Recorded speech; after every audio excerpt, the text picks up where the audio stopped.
When I got out of the military, I had a hard time translating my military experience into the civilian world. I'll be honest with you, if it wasn't for my wife, I probably would have been that homeless or impoverished vet. But it can be easier with the right support. I'm Mark Casper, and I'm the Executive Director of Tech4Troops. In today's world, you have to have a computer to be able to apply for jobs. Our mission is to empower veterans in need with computers and training to get back in the workforce. Here at Tech4Troops, we're here to push you forward to get you back to where you want to be in life. When the veterans come in, I teach them everything you could think of that's done with a computer. I want them to feel that this is a tool that's going to help them get their life back.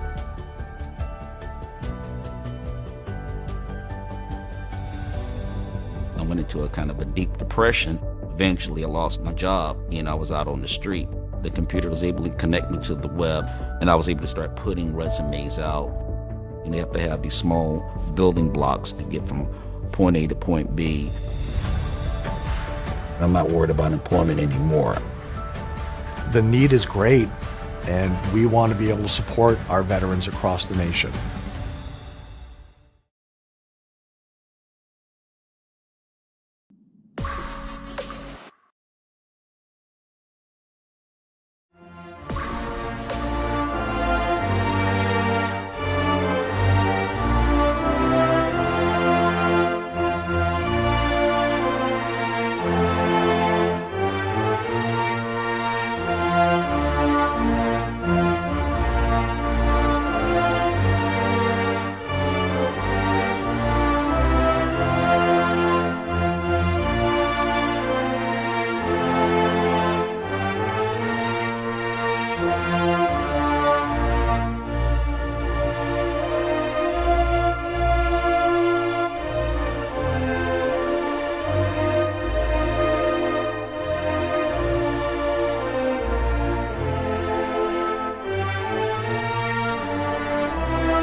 All right, welcome everyone to the Tech4Troops Pocono 225. Welcome to the IWM Broadcast Network. I'm here with my co-host, John DeRudris. And John, we were supposed to be in Dover, but we're not. No, something happened. We took a time machine to Pocono, or we took something. I don't know how we showed up here, but we're at Pocono tonight, here for the Tech4Troops Pocono 225, brought to you by Tech4Troops U-Haul and 1111 Veteran Project. It's good to be here in Pocono, one of my favorite tracks, and it requires a lot of skill because each corner is very different here at Pocono. Turn 1 and Turn 2, very different than Turn 3. Turn 2, I believe each corner is mapped out like another, I can't remember the tracks, but I know Turn 2 is mapped out just like a corner in Indianapolis, and I don't remember Turn 1 or Turn 3. Do you recall what those tracks are they modeled those after? I don't, but I'm sure that could be a great trivia question. There it is. Hey, if you know it, that's our first trivia question of the night. What is Turn 1 and what is Turn 3 modeled after here in Pocono? But Rick, I'm looking forward to a great race here tonight with these guys. Looking forward to it as well. So qualifying is underway at the time, and right now, bear with us. Our boards and graphics are a little delayed. It sometimes happens. Our data sometimes comes to us, sometimes in the U.S., sometimes the feed winds up coming to us from Europe. But bear with us. We hope we'll get it straightened out, certainly by the race. Absolutely. And right now, it looks like by my board, since we can't see number 1, I believe Ryan Pittman has reached the top of the board. So we'll see if Ryan Pittman can possibly bring home another win tonight. Another driver at the top of the board looking for his first win of the season. Sounds very odd to say, but Joey Doucette has not won this year, and we are still looking for him to have that win. He won, obviously, in the All-Star race, but Joey's not looking like his typical self, and I think he's looking for a great bounce-back race from last week and possibly bringing home a W for that number 11 team. Mark Hanna's in third right now with Shootman and Klayman rounding out your top 5 currently. All right, so speaking of last week, let's kind of bring up the current standings as qualifying wraps up. We'll just do this really quick. Current point standings: Ty Bostic, Alonzo King, Luke Bullard, Harley Barletta, Ryan Pittman, Sean Shootman, Hermes Castro, Zach Allen, Chris Worrell. They've all punched their ticket into the playoffs. The rest of these guys: Slagter, William Mann Jr., Jeff Nairn, Christoph Hall, Charles Van Scoik, Joey Doucette, Sammy Harrell. They're all in there on points and nipping at their heels. John Ledger, Mark Hanna, Maurice Burnett, and Zach Ward. They're all there, but they're all close. Very, very close, and that's what we've seen this season. We haven't seen a runaway driver. We've had a runaway team a little bit with NB2 Motorsports, but other than that, though, it has not been a runaway driver kind of year. We've had so many first-time winners, so many new winners here, and there could possibly be a new winner tonight. Looks like everybody's making their way down to pit road for the start of this event. So, Rick, let's bring up the starting lineup for tonight's Tech4Troops Pocono 225. On the pole, winning the Owl's Nest Racing Pole Award is going to be Brian Pittman there in the number 08 machine. To his outside, you have Joey Doucette out of AJM looking for a good run here in that 11 car. In third, you have Mark Hanna in the 45 and Sean Shootman to his outside in the number 37. We've got to correct that pronunciation. It's not Scheitman. Sorry, Sean. Sean Scheitman.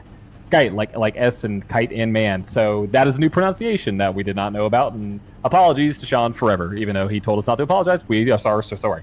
David Klayman starting in P5 with Jeff Nairn out of MB2 starting in 6th.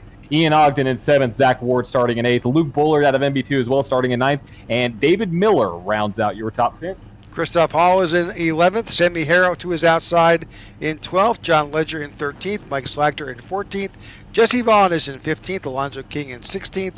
Philip Van Norwick is in 17th, Ty Bostic in 18th, Charles Van Scoit in 19th, and Marco Bruby is in 20th.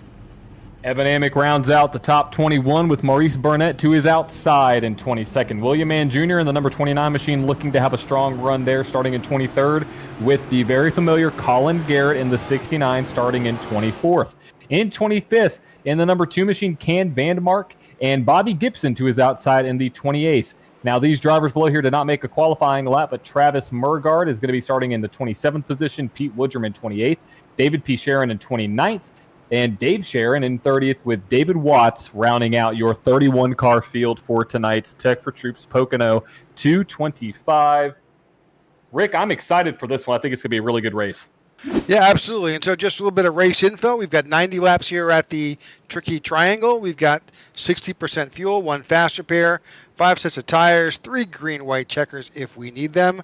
The Tech4Troops Scheme Skirmish is here, as well as the Owl's Nest Racing Pole Award, as John mentioned. That goes to Ryan Pittman. Track temperature's a little warm at 104, ambient at 73, a little bit humid at 34%, not bad. Partly cloudy. I don't think anything but track temperature may have an impact on these tires. It definitely will. I mean, it's about 104 out there, it could be a little bit slick for these guys tonight. So we'll see. We'll see what happens as they make their way down into turn 3. So we will see some shifting tonight as these guys make their way. This track sets up for that. As well as we'll try to figure out, it's 2.5 miles around. We'll try to get to some idea as to our fuel windows, but I'm guessing it's around the 20 to 25 laps. But pace car is off. Pace car is off. Ryan Pittman's in the lead, and we're off. Green flag racing at Pocono. And look at Joey Doucette to his outside. Let's see if the field spans out and fans out here going into turn 1. who's going to make that move going into the first corner. Oh, a little bit of contact. The 17 just bumped the bumper on the 45. Gave him a good push, but certainly a little unsettling on this track. Yes, it is. And there's the big field, 31 cars right behind them. Let's see what happens as this field spans out. Going into turn 2, modeled after Indianapolis. You can get very loose coming out of this corner as you see some drivers. 84 was definitely loose. Here we go, 3 wide going into turn 3. Are they going to make it? Looks like they did not go 3 wide, but 1 lap complete here at Pocono just now, and Ryan Pittman leads the very first lap. All right, definitely some slicing and dicing going on in the field. Kind of taking our look through the back of the field, see how things are going. Looks like get a run there out of the 84 machine, trying to go to the inside, not able to do it this time. Field almost going single file, lap 2 out of 90 complete. Ryan Pittman out front still here, with Mark Hanna in second, Joey Doucette in third, Shootman in fourth, and David Clayman in fifth. Jumping up to the field, Mark's got a pretty good gap. Now we're seeing definitely different lines. Mark Hanna's taking a little bit of a higher run. That's a new paint scheme for Mark as well.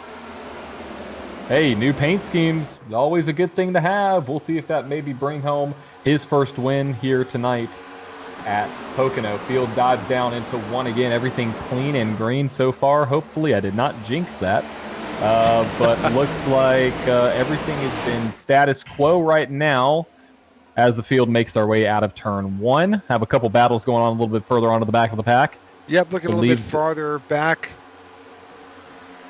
There's William Mann Jr. That's Evan Amick taking that lower line. Somebody blinking in the back of the field, not sure who that is. Maybe Bobby Gibson, not sure. Not sure. We may have a pass for second, though. Here comes Joey Doucette to the back doorstep of the 45. We'll see if he can get a run going. Contact in the wall. Yep. Not sure. That was Sean Shootman that got into the wall. But caution's out of turn 3. Wreck out of turn 3. Alonzo King, I think, was involved. And he towed. That's not good for Alonzo. It may have just been a 1-car incident. That was Luke Bullard. That's weird. What in the world happened?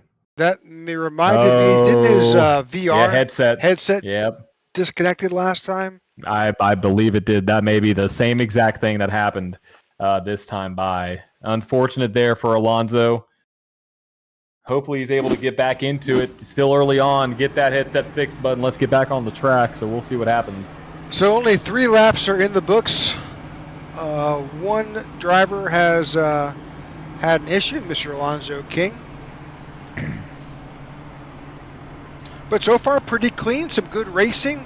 That's what we like to see here, for sure. Exactly, and that's what I was kind of predicting tonight. So we'll see if that continues to hold true. You know, technically we haven't reached the 10-lap mark, which we typically get cautions every 10 laps. So well, we're going to hope that is not an incident for tonight. So Exactly. You know, I wouldn't even consider this, a true caution. I mean, because when headset goes out, you can't really do much. Just thank goodness nobody else was caught up in that. So right. We'll see how this plays out. But as it stands right now, Ryan Pittman in the lead, Mark Hanna in second, Joey Doucette in third, Sean Skytman in fourth, and David Clayman in fifth. Number of drivers have chosen to come down pit road. I think definitely those that may be in need of an adjustment. Definitely seeing a number of drivers. So John Ledger, you got Evan Amick, William Mann Jr., David P. Sharon, Dave Sharon, and then obviously Alonzo King is coming out. There we see Alonzo. Guess he's got his headset fixed. Yep, just got confirmation that his headset did go out.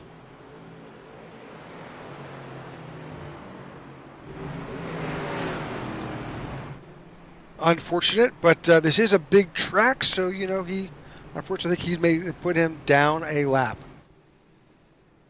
Yeah, but better be down a lap or two and get your headset fixed versus causing a wreck and getting involved with somebody else's race. So that's right. Yep, absolutely. So again, this is a very unique track on the NASCAR circuit. It's got 3 unique. Let's bring up that track map real quick. It's got 3 unique corners that as a driver, you've got to approach each one differently. You do. You have to. Your braking points are different. Your shifting points sometimes are even different, depending on how you approach these corners, and your throttle control is going to be very different. For example, turn 1, you're off the gas a lot. Turn 2, you're kind of out of the throttle. You get back into it. And turn 3, you're coasting for a lot of the time. So, with that being said, it takes a lot of skill to get around here on a fast manner because it almost acts as a road course if you want to kind of consider it that, because all the corners are different. It's not like some of the 1.5 miles we go to where every corner is the exact same. So very tricky here tonight. That's why they call it the Tricky Triangle. Speaking of that, why don't we bring up your keys to tonight's race? Oh, yeah, absolutely. Keys to the race. I didn't even think about those. So key number 1 is going to be throttle control. And the reason why I say throttle control is because we've seen in practice, we've seen with these cars, they tend to be a little bit loose, and especially out of turn 1 and turn 3, you can definitely lose the back end. It can step out on you. So knowing that throttle control, I would say even out of 2, out of every corner tonight, it's going to be very important. The second key is going to be tire conservation. The reason why is because this track demands a lot on the tires, especially those right sides, leaning on them as much as you do. So hopefully that is a play into people's strategies tonight, which ties into my third point, pit strategy. It looks like we're going to have a pretty clean race, knock on wood, but I believe that pit strategy is going to be a major factor into who can bring home the win tonight. And is it going to be Doucette this time? Is it going to be Jeff Nairn, who's been up front all season long? Is it going to be Mark Hanna? Is Pittman going to get another one? I do not know, but you have to master all 3 of those and obviously stay out of trouble to be able to win here at the Pocono 225. So those are my keys to the race, and we're about to get green flag action back underway with Pittman leading the field. Yep. Here we go. They're coming back.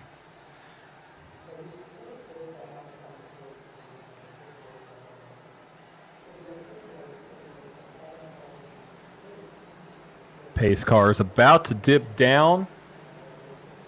Still at a 31 car field here tonight. Alonso is back on the track. Entering the Geico restart zone, and we're off. Green flag back in the air here at Pocono. And Ryan Pittman's like, see you later. I don't want anything to do with what's about to happen behind me. Because, turn 1 here at Pocono can be pretty treacherous. Nobody's tried to make it 3 wide as of yet as we go into 1. But Joey Doucette has gotten under Mark Hanna with Sean Skytman right there behind him, kind of filling in that gap. So definitely a challenge for a second. Oh, no, he backed out. He did. It's a long race. I mean, and green flag runs and pit strategy is going to play certainly going to play a role here tonight. So absolutely, David Clayman on the inside of Sean Skytman there, going down into turn 3. That's going to be a battle to pay attention to as they make their way into 3. Now look right behind them. Jeff Nairn is looking to capitalize on this. Here he comes in that lime green Camaro out of turn 3. Let's see what happens here. Oh, Skytman in the wall again. And here comes the 42. Yeah, that caused Nairn to drop and pull out and abruptly figured he's going to tag the wall and possibly cause an incident. He dived down low, and that opened the door for the 42 to move up there. That 42 is Sammy Harrell. Yeah, Sammy Harrell looking to have a strong run after a strong run last week. Unfortunately got involved actually, no, he did not get involved. That was his teammate, Van Scoik. I get those. Literally, there's only one number that differentiates those 2 paint schemes. It looks exactly the same. But looking to have a strong run there. Looks like the 17 of Clayman has another run on Skytman there, going down into turn 3. We'll see who's able to make the pass. Looks like David Clement's also able to make the pass coming out of turn 3. And here we go. He moves himself up into 4th. 9 laps complete, and that's a good. Whoa, what's happening hold on in the to back? it, guys. Oh, they're wrecking. Colin Oh, big wreck. Colin Garrett. The 9 is involved. That 9's Dave Sharon. Somebody else tagged the 69 first. Dave Sharon,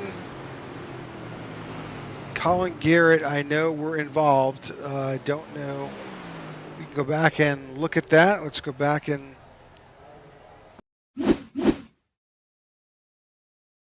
Oh, he tagged the grass and slipped up. Oh, he blinked.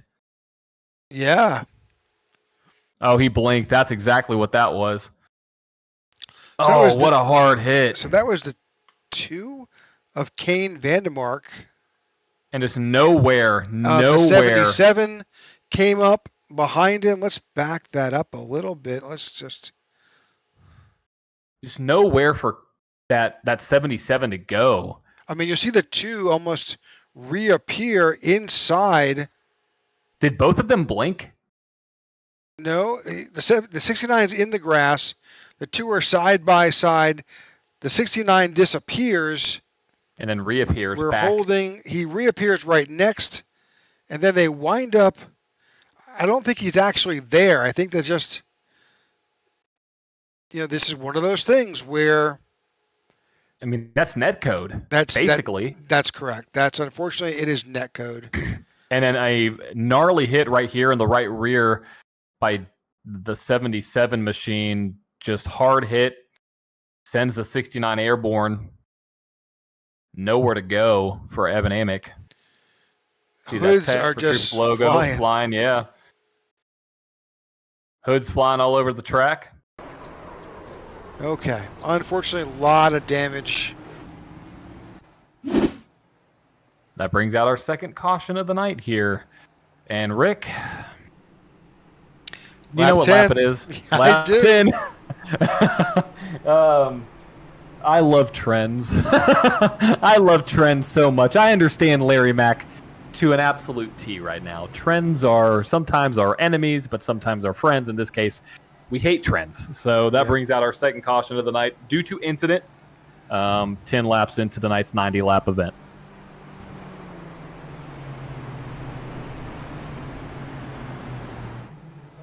All right, so we should see a number of drivers making their way onto pit lane. Only one, Sean Skytman.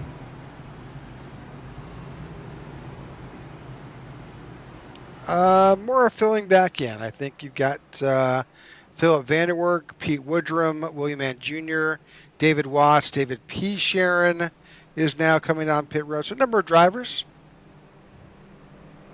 It's an interesting time to come down pit road because this may set you up a little bit to have some, a little bit of David Miller misfit there. Yep. It looks like Skytman only got fuel. Looks like only fuel for some of these drivers, which is not a bad strategy. I mean, you only have maybe 7 laps on these set of tires.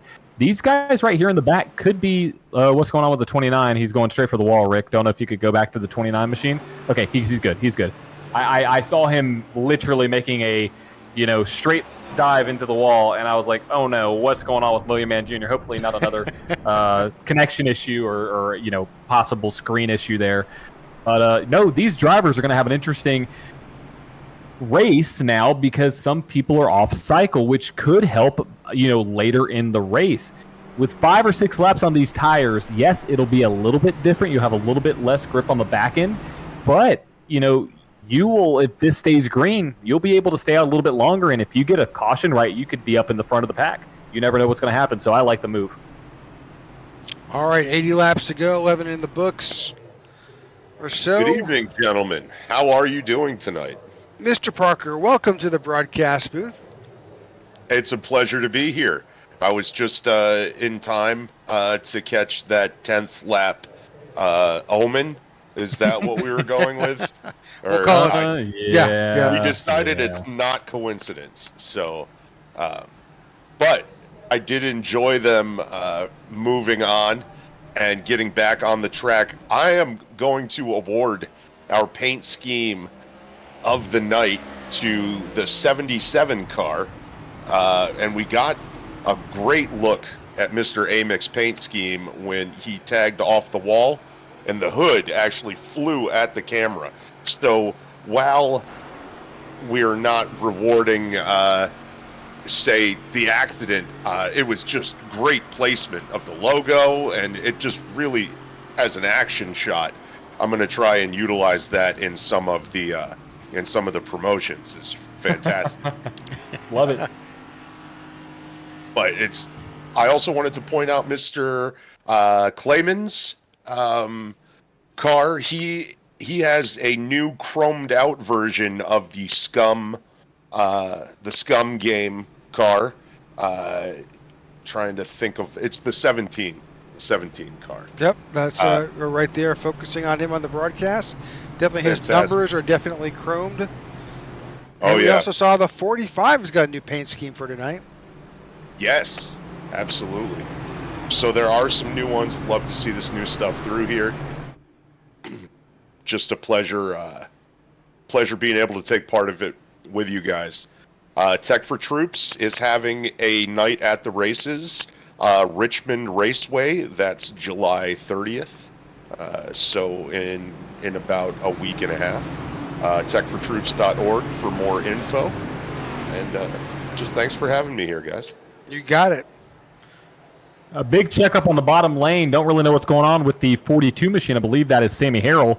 But bottom lane is definitely going to have a little bit of a run here because of the stack up. We'll see how that affects drivers.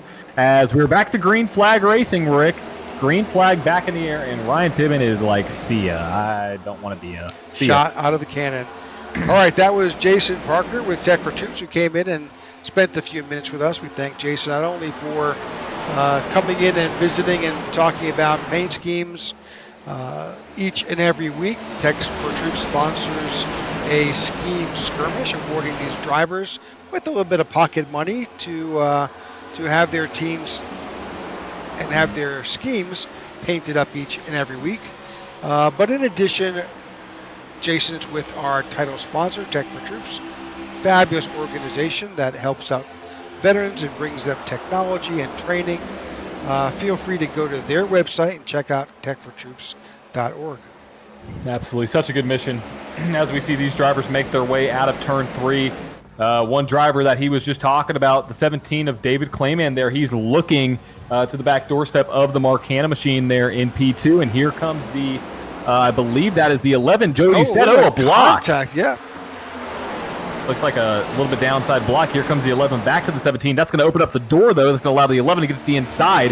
That's the one thing that you risk is getting, somebody there inside. Here comes a little bit of, I guess, of a bump draft right there, which you can do here at Pocono between the 11 and the 17. 11 drops down to the inside, tries to pass the 17 going into turn 2. Very hard place to pass. 17 goes right to the outside with Sammy Harrell now on the back doorstep of the 17 machine. Oh, the 45 is looking to challenge Ryan Pittman for the lead. Mark Hanna. Could we have a new leader? He's sliding up. He's sliding up. He's sliding Contact. up. Contact. More contact right there. 17. Clayman in the wall. I think he's going to keep on going straight. Don't come back up the track. Watch out. Oh, 19 no. to John Ledger.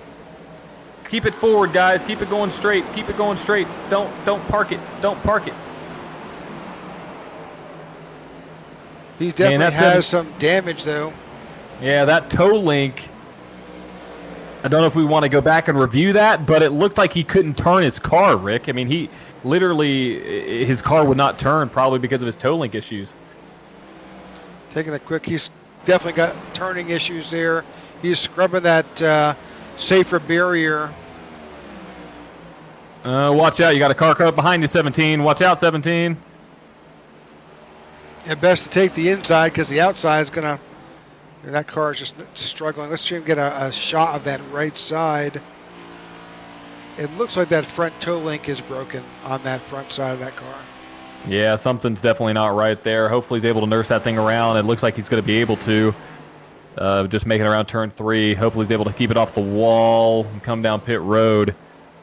Unfortunate there for David. He was having such a good run up there in the top 5. Oh, hard break. And I think he made it. So he'll get a quick repair done and get back on the track. He may not even lose a lap, Rick. I mean, they're coming out of turn 2 right now. We'll see if he's able to stay on the lead lap, but it's going to be kind of close there for that 17 machine. Very long pit road. Now we got to pass for second. Just going to put that out there. 42 is looking to the inside of the 45 in turn 3. Well, he's going ahead and getting some tires changed. We'll catch back up with Mr. Hanna. But there's the leaders passing by. Ryan Pittman passes. Definitely a... 3 wide. Here comes Joey Doucette to the inside. 3 wide going to the turn 1. Rick didn't mean to up here, but this is what we came to watch.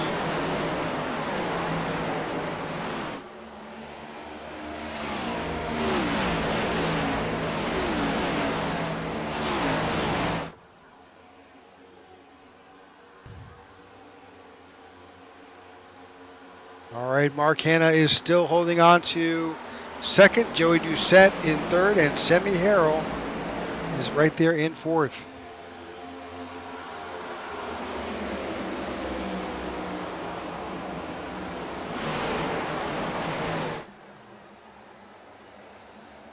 Looks like we got a pass for 5th as well, or 6th, my bad. That's the other purple machine. Yep, he's battling right there, I think, with Ian Ogden in the 21. Behind him, you've got the 3 of Luke. Oh, right there. Oh, hard hit. And this may not even bring out another caution. There it is, No, caution's out. Yeah. Yep. Well, we kind of... Uh-oh. We caught that one. We did. Let's go back and take a different angle on that. A little bit too close there. Oh, let's back that up. Looks like the third 21 may have come down on him a little bit. Possibly. Let's back up a little bit more because they are tight. Yeah, let's watch where these cars moved in relation to that line that the 23 is on right now. 23 is definitely coming up.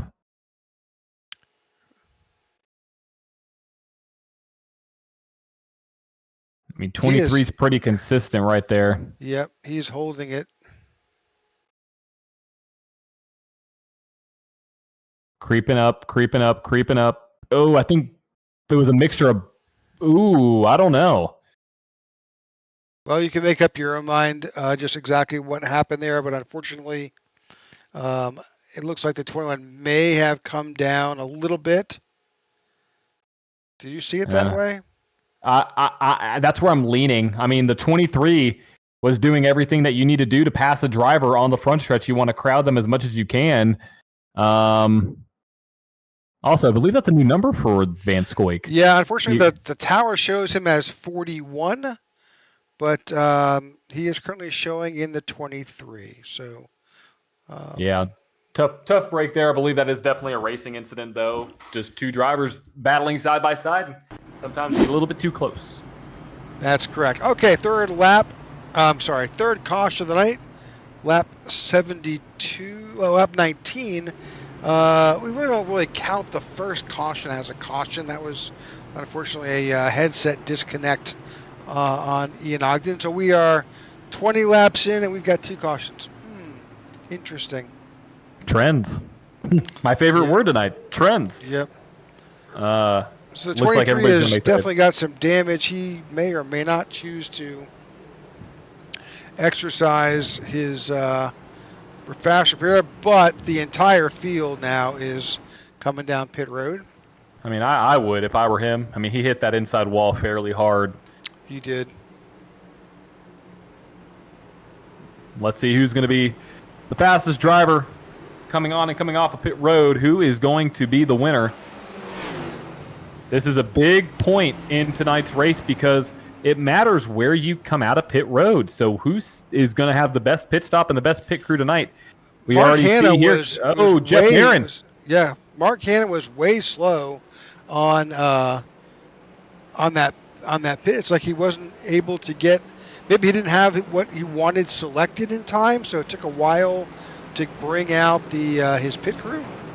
Possibly, yeah. I mean, it was definitely a long stop, but what about Jeff Nairn, though? I mean, gaining essentially 5 spots up from the 6th spot up to 2nd. I think he only took right side tires. Well, hey, more power to him, because that is going to jump him up into close to the top spot. Yeah, Alonzo King, 9.53, I think also took right side tires. He's back on the lead lap, so. And up to 6th. So, yeah, good things can happen. If even with your headset disconnects, he's back up in top 10.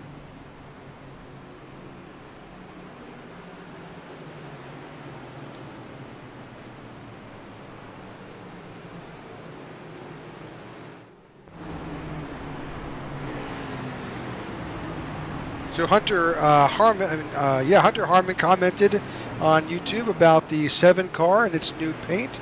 Looks like it's sponsored by Harmon Media. Fantastic. New paint scheme for the 7. Very clean. Gotta love it. Gotta love it.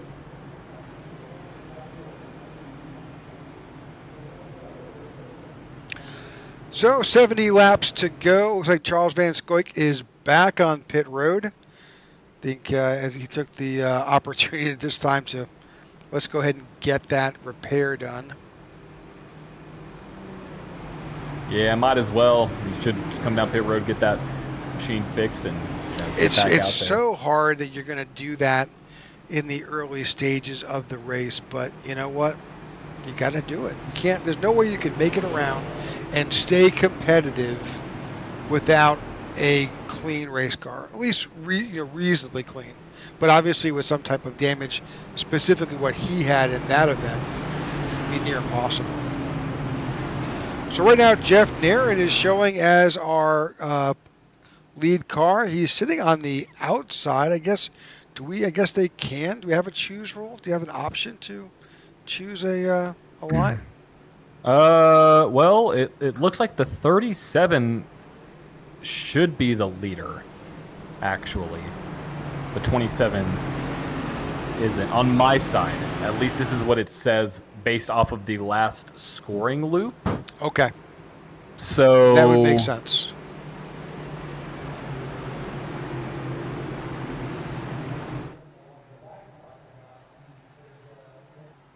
So yeah, that would make a lot more sense. Yeah. Yeah, I was confused too, because I was like, wait a second, did the 37 just come out? I mean, I was very confused about that. But either way, we got it settled. Leader is Sean Skytman, not Shootman, Skytman, leading the field for the first time here tonight in that dad grass number 37 Chevy. Pace car is off, and we're off again racing. Green flag back in the air here at the Pocono 225, brought to you by Tech4Troops. And here comes Ryan Pittman. He may look to the inside of that 37 going into turn 1. Let's see if he does. Ryan Pittman takes the low line with these 37 as Sean Schumann drops. Skytman drops down. And we'll figure it out by the time tonight's over. Drops down in front, but he stays low. Here comes Alonzo King. He's made his way up into the top 10. 42 of Sammy Harrell takes the inside. Joey Doucette is there as well. Yeah, Jeff did not have a good turn 1, which caused him a lot of spots. We'll see if he's able to make anything up now going into turn 3. Here they go. Now we're going to go 3 wide. Oh, this is tight. We've seen what 3 wide can do, but I think they could do it here. Enough room. Here comes the 11 of Joey Doucette to the inside, looking to pass that 27 of Jeff Nairn, as Sean Skytman takes the lead and leads for the first time here tonight. Alonzo King, after that headset issue, finds his way all the way back up to 5th. See, it didn't take him that long to get back up there.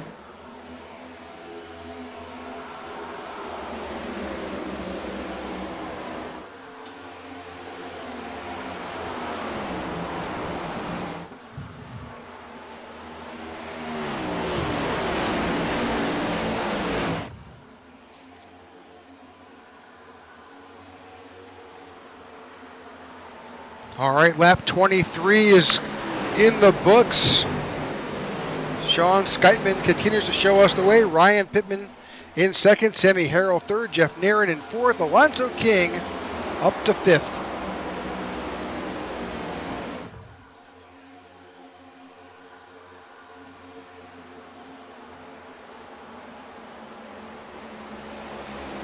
Jeff Nairn sliding back a little bit.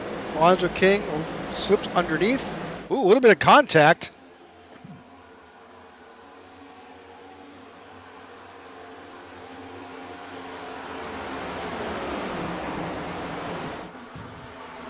A little bit of contact between these guys. Yeah, absolutely.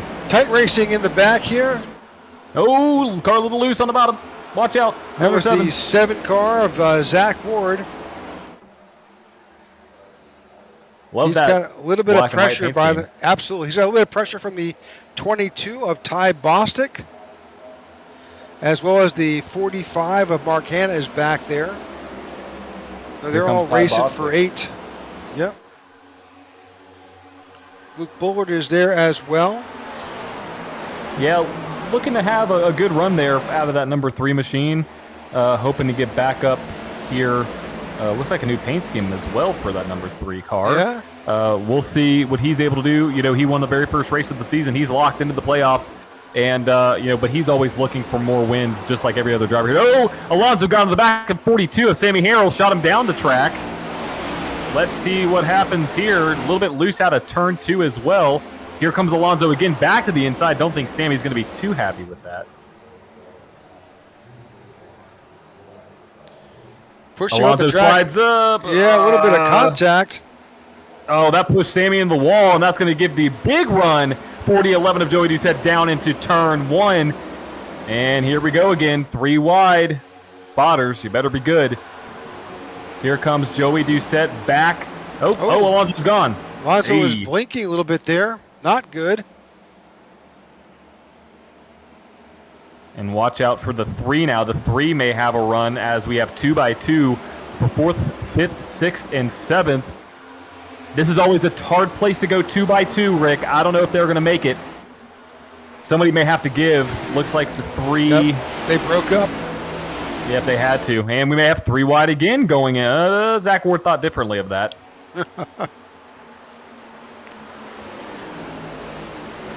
And right here, Rick, we've seen a lot of drivers at this point in turn 3 slide up the track and either tag that wall or push that outside driver into the wall. It's just a matter of how these cars rotate here at Pocono. You think you have the car underneath you. Next thing you know, you're sliding up. It's almost, it's very similar to Nashville, very similar to that track coming out of turn 4. And there's another track, I can't think of which track it is, but turn 4 approaches you very quickly. So, well, good racing here. We're 27 into our scheduled 90 laps here at Pocono. Bear with us. We're going to take a little commercial side by side. You will not miss a thing. We will be right back. When veterans get out of the military, a lot of them don't know how to translate their skill sets into the civilian world, and they lapse into poverty or into homelessness. But it can be easier with the right support.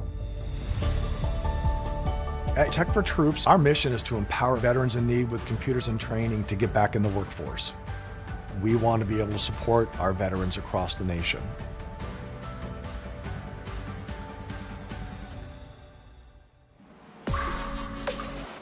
All right, welcome back to the Tech4Troops at Pocono for the Pocono 225. This event is brought to you by Tech4Troops, the 1111 Project, and U-Haul. And thank you for tuning in to the IWM Broadcast Network as we bring you this Tech4Troops Cup Series. We are on race 12 of our scheduled regular season. Oh, a little bit of contact again between Sammy Harrell and the 80 of, I'm sorry, that was the 3 of Luke Bullard there. yeah, I mean, we're seeing a lot of drivers getting very loose out of the corners here tonight, and that's not something that we didn't expect. I mean, I knew throttle control was going to be a big portion of this race tonight, and it looks like we are seeing some of those drivers have those issues. Now, looking back up to the front, we may have a pass for the lead here sometime very soon. because Ryan Pittman has joined the conversation there with the 37 of Sean Skytman. We'll see what they're able to do. That's one of the closest battles on the track.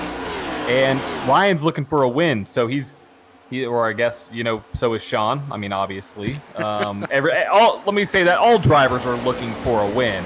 If you're a race car driver and you're not looking to win, then you shouldn't be a race car driver. But right now, great run of those. Also, let's look at the 27 taking 2 tires on that last stop. He's been able to keep up with these guys. He's still up there in third and actually closing on the second and first place drivers of Pittman and Skytman. He is. We're approaching the tail end of the regular season here. There are only 6 races left. Here you got here at Pocono. We go to New Hampshire next, which should be very interesting for these guys. Indianapolis Oval, classic track. We go to Rockingham, Old Atlanta, and then to Talladega to close out our regular season. So we've got really a great mix of this, unique track here at Pocono, a flat track like New Hampshire, a big track like Indianapolis with 4 different turns, and then we go on to Rockingham, which is an egg-shaped classic. Wish NASCAR would go back to Rockingham. Then to Old Atlanta, which should be interesting, and then we finish at a super speedway. Yeah, I mean, that last race of the regular season is going to be absolutely wild. I love it. I love it that NASCAR goes to Daytona for the last race before the playoffs. And I love it that we're going to Talladega because everything is on the line.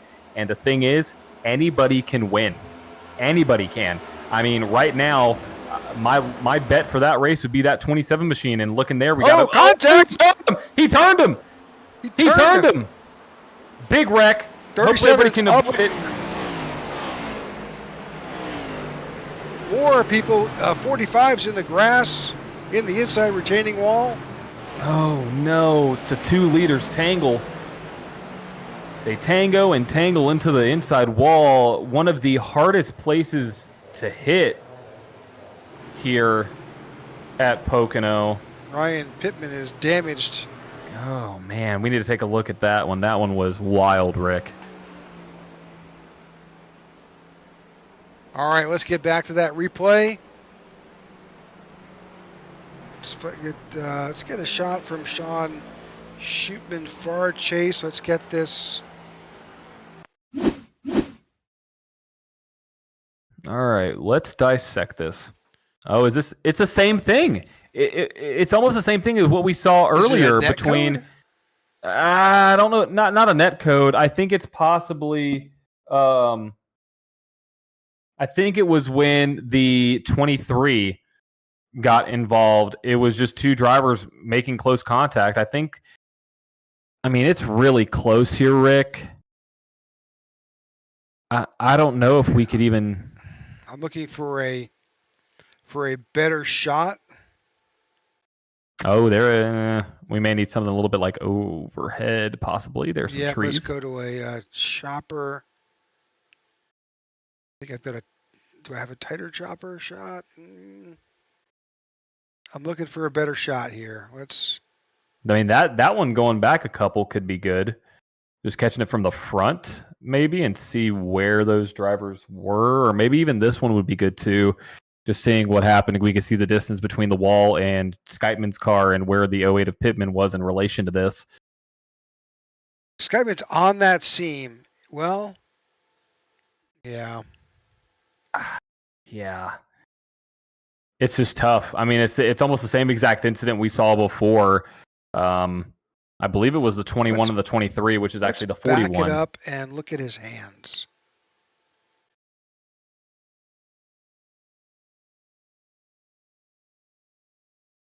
At regular speed.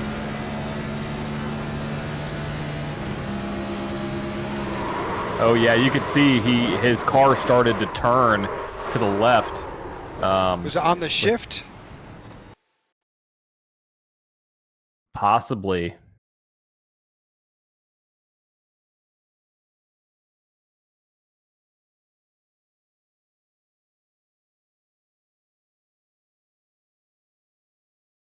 Here comes the 08 to the inside. You can see it in the rearview mirror at the top of the screen.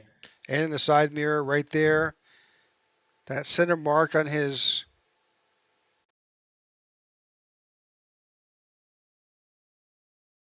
I mean, it definitely looks like the car just, takes a left. Yeah, because there was nothing in his steering wheel that turned the car left. In fact, he countersteered right to try and stay out of it and save it. So, unfortunate. Unfortunate for those guys. It looks like, though, he should be okay. Actually, he is scored in the 5th position. Yeah, Ryan Pittman is just coming off pit road.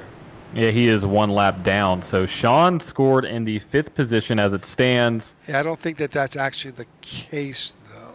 But I don't know. because he's not out there. Skytman?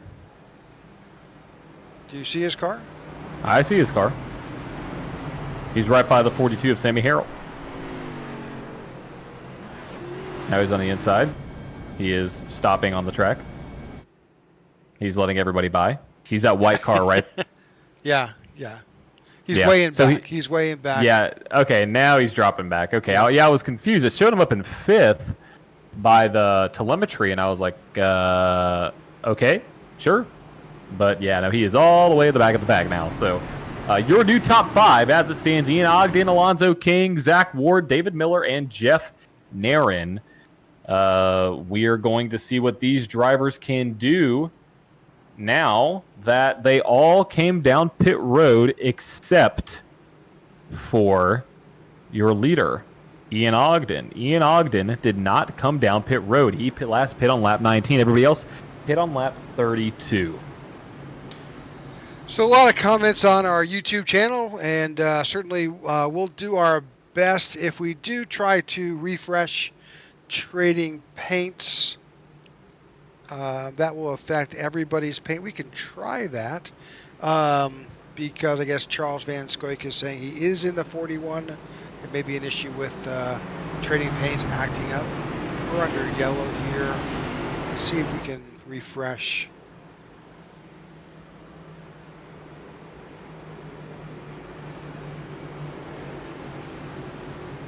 We'll ask Trading Paints for an update. You may see some cars blink white, but we should get their paint back. In addition, we did see some comments from some folks that are commentating. Christopher Howell said no advantage in side drafting there, and he saw, as we did, that there was may have been a net code there that certainly impacted these guys. So we are about to go back to green, though.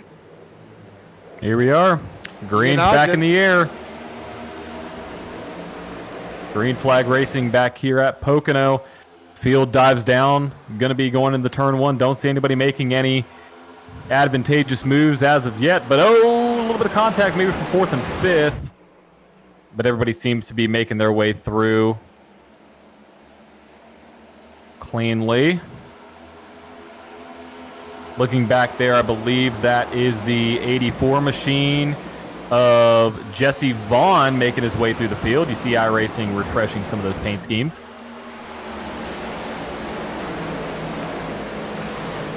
Yep, and we have refreshed Mr. Charles Van Scoik, Chuck, but unfortunately it did not refresh his paint, so it's all good. It did not. We'll keep up with you. Here we go. We got a pass for 3rd going on right now between the 84 and the 7 car. See what's happening up front. This is a big move going into turn 1. Let's see if David Miller can make the pass. Contact! Oh, he turned him again. Another incident, Rick. This is the same thing we saw. A car flipping in the air. He is upside down. More wrecks. Another the caution. 44, the 7. Ay. Christoph Hall was involved. And that's that 44. The side drafting is just treacherous tonight, Rick. It looks like drivers are just getting a little bit too close to each other. That's the 3rd time that it's happened, the 2nd time in that same exact spot. Trying to go back up to figure out just who was involved in that initial contact. Yeah, that was the 7 and the 44, or my bad, the 94 of David Miller.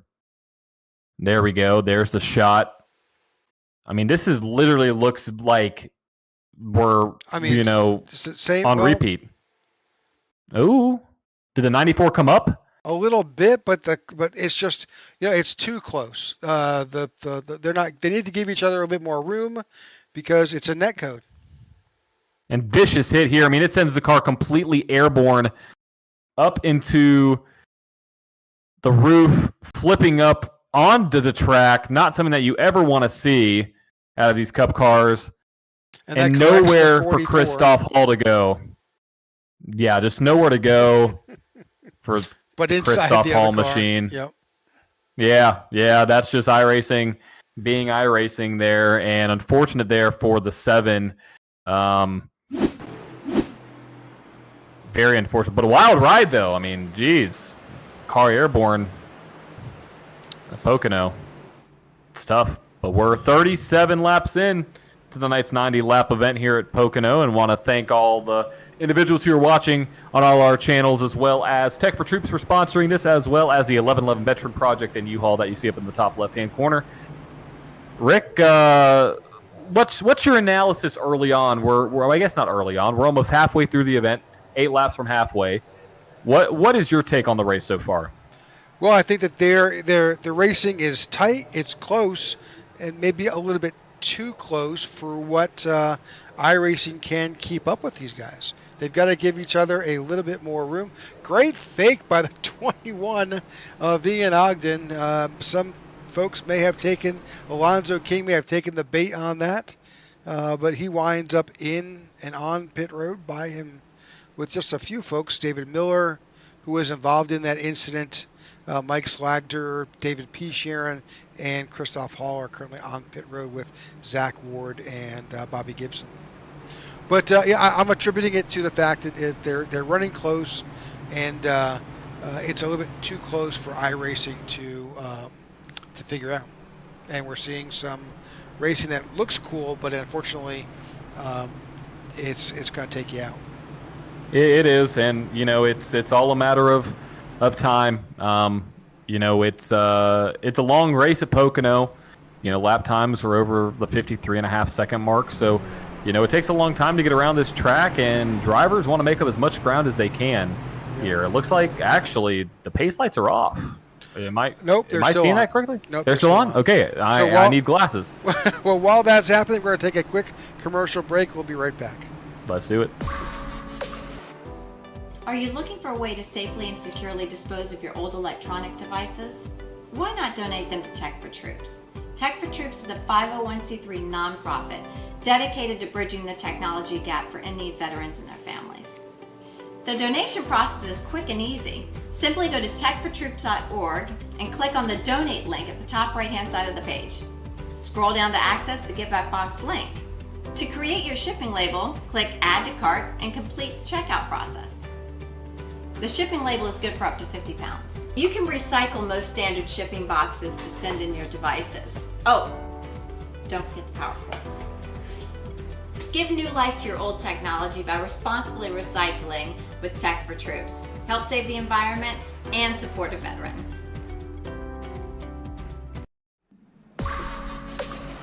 All right, welcome back to the Tech4Troops Pocono 225. I'm Rick Souza here with my co-broadcaster, John DeRudris, here with the IWM Broadcast Network, bringing this to you tonight. This event is sponsored by Tech4Troops, the 1111 Project, and U-Haul, and we have had a wild night so far. We have. It's been very eventful. We've seen a lot of big wrecks, and we've seen a lot of incidents that have happened because of a lot of close racing. Not something that we're not used to here in the Tech4Troops Cup Series, but it seems like the aggression is on the rise, and it's very valid for that because of the fact that, like you mentioned, Rick, before, the playoffs are approaching, and this is a race where a favorite, quote unquote, may not win. So these guys are trying to make up as many positions as they can. And unfortunately, sometimes some of those decisions and some of the racing gets a little bit too close, and we've seen some pretty gnarly wrecks tonight. But Ian Ogden out front, Luke Bullard out there, Sammy Harrell. You have Joey Doucette looking for a win. So we'll see who's able to maybe get their first win of the season. What happened with Joey Doucette on the high side? High side. I think he's good now. Not really sure. Man, that really we both saw that too. Yeah, that really impacted the whole field. Still impacting it. They're just kind of all broken up. Yeah, I'm not really sure why that happened, but it looks like we're going to be good to go. But yeah, some drivers are looking for their first win of the season, and right now, Van Scoy in eighth. See what he's able to do. Pace car is coming around turn number 3 on the front stretch now. Should be dropping off. Ian Ogden is your control car. Yes, he is, and we're back to racing. Green flag racing here at the Tech4Troops Pocono 225. A little bit stack up in the back with Jesse Vaughn on the inside lane, which separates the field almost into 2 different packs as they make their way down into turn 1. We'll be watching, keep an eye on the back of the track there, but there's a battle right there for a second between the 42 of Sammy Harrell and Joey Doucette. Yep, Sammy Harrell's been looking strong very recently, seeing if he's able to get alongside the 11 machine, one of the best drivers last season.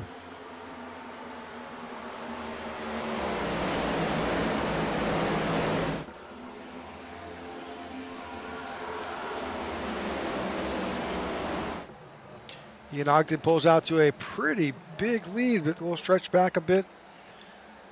Joey Doucette gets around the 42 of Sammy Harrell. A little bit of blinking in the back there.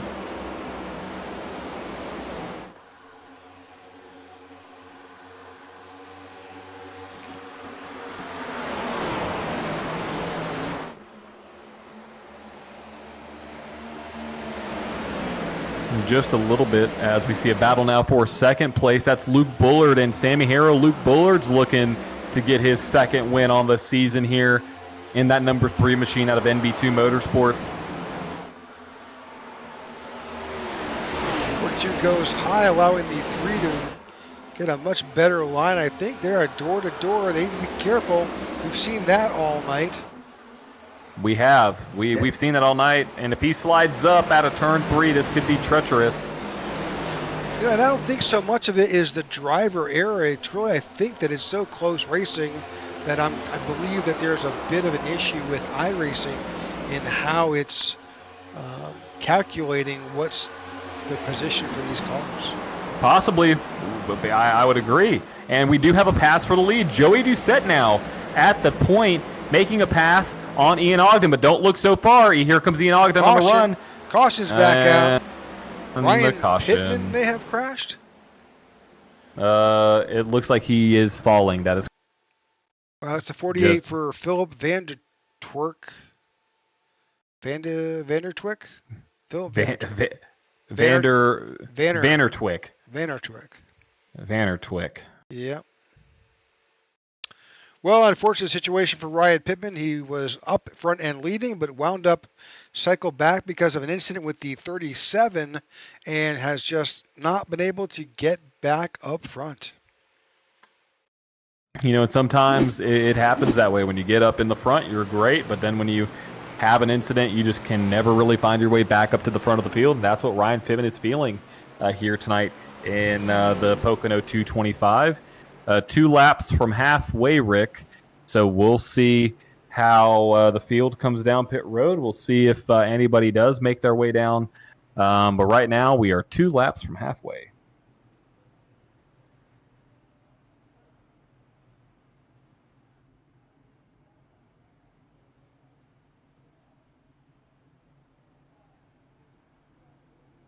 Looks like Ryan's saying some time in the pit. You can do that here at Pocono.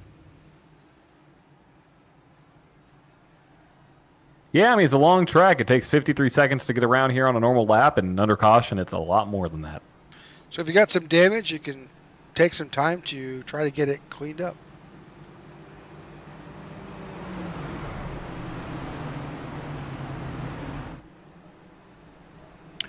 All right, number of drivers making their way down to pit road. The 21 of Ian Ogden is now on pit road.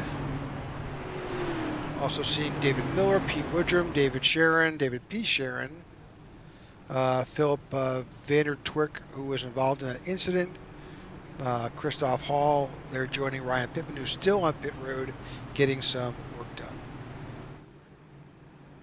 So lap 44, about the halfway point here at Pocono, and we thank you for tuning in if you're watching us on one of our streams. We appreciate that you like and follow along so we can keep you up to date on what happens here, and also with other information that Tech4Troops and the IWM broadcast group puts out. We have a weekly podcast that you can find on your favorite podcast source, whether that happens to be Apple Podcasts or Spotify or iHeartRadio or any other podcast sites, as well as our social media sites. Tune in to hear the musings of the admin team about our weekly races, and also we get driver interviews and our comments, good, bad, or sometimes indifferent, when it comes to the weekly events within NASCAR, real life, what happens on the track. So tune into our podcast. We would love to have you join and listen to what, we don't always have important things to say, but life is life. So, all right, we are halfway there. We're going to take this opportunity to take a commercial break when we can. Makes it a little bit easier to get our obligations out of the way, and we'll be right back. When veterans get out of the military, a lot of them don't know how to translate their skill sets into the civilian world, and they lapse into poverty or into homelessness. But it can be easier with the right support. At Tech4Troops, our mission is to empower veterans in need with computers to get back in the workforce. We want to support our veterans across the nation.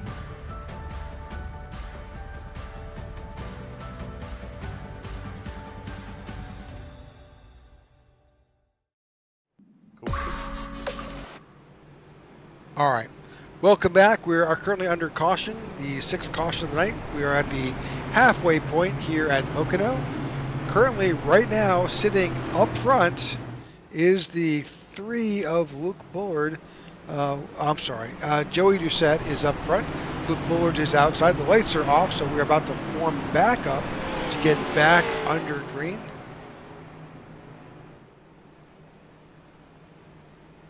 We'll see how this race unfolds. Luke Bullard, he's looking to get another win on the season. Ty Bostic looking to get another win on the season.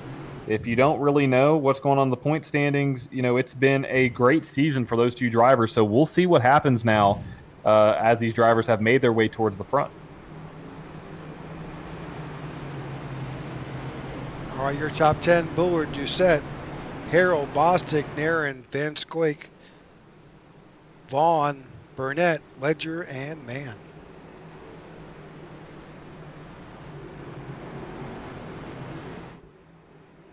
So Joey Doucette will be our control car as we come back to the restart zone. Yep.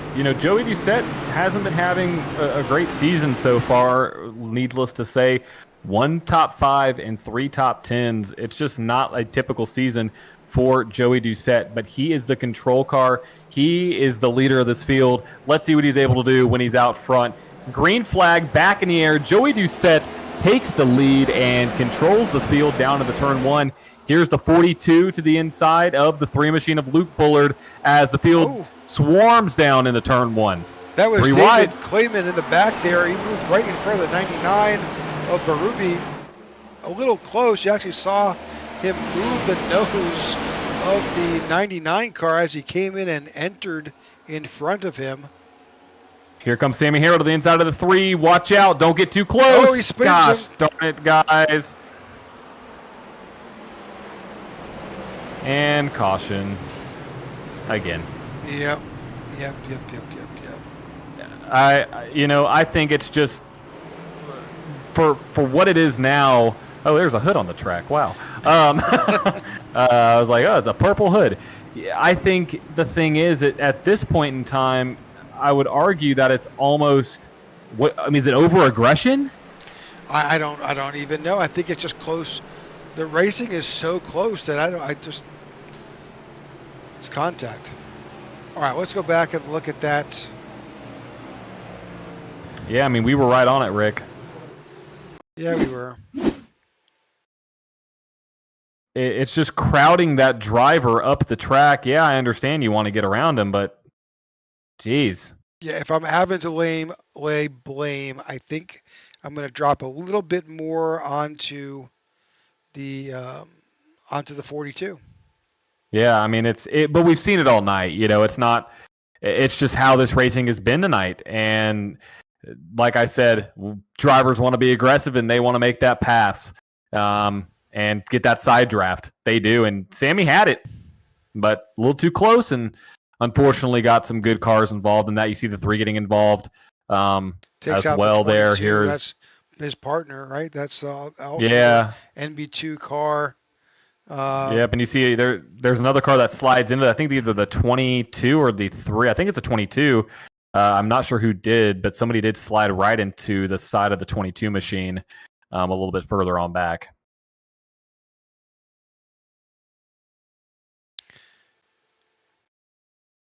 All right. You can see that car of Sammy Harrell is headed towards the pits. It is missing its hood, and it will need a little bit of work. Hopefully he's got a fast repair. He can get that repaired. I think you can see his right front is completely jacked. That toe link is broken.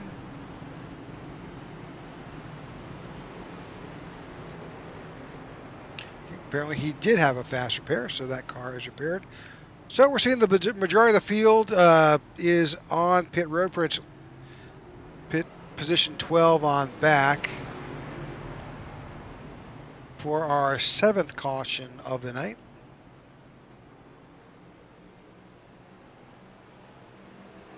Yeah, maybe race control can let the drivers know that although they are racing closely, that it's a little too close.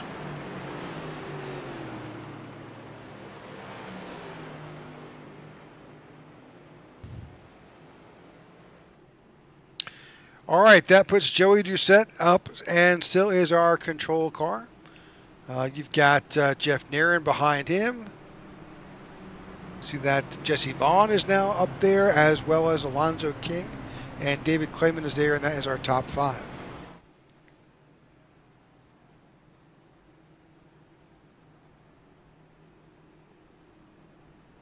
Yeah, we'll see how Joey Doucette does up there at the point. He's leading right now, and he's in a very, very interesting position because he is looking for his first win of the season. A lot of the drivers here tonight have not had a win. And right now, the only 2 repeat winners are Ty Bostic and Alonzo King. So it's one of these things where these drivers, wins are a little bit hard to come by if you're comparatively to last season. So we'll see what happens. Now, looking out here at the top 10 and some drivers who need a win, Doucette, Nairn, King already has one, but Doucette needs a win, Nairn needs a win, Vaughn needs a win. So does David Clayman, Slatker.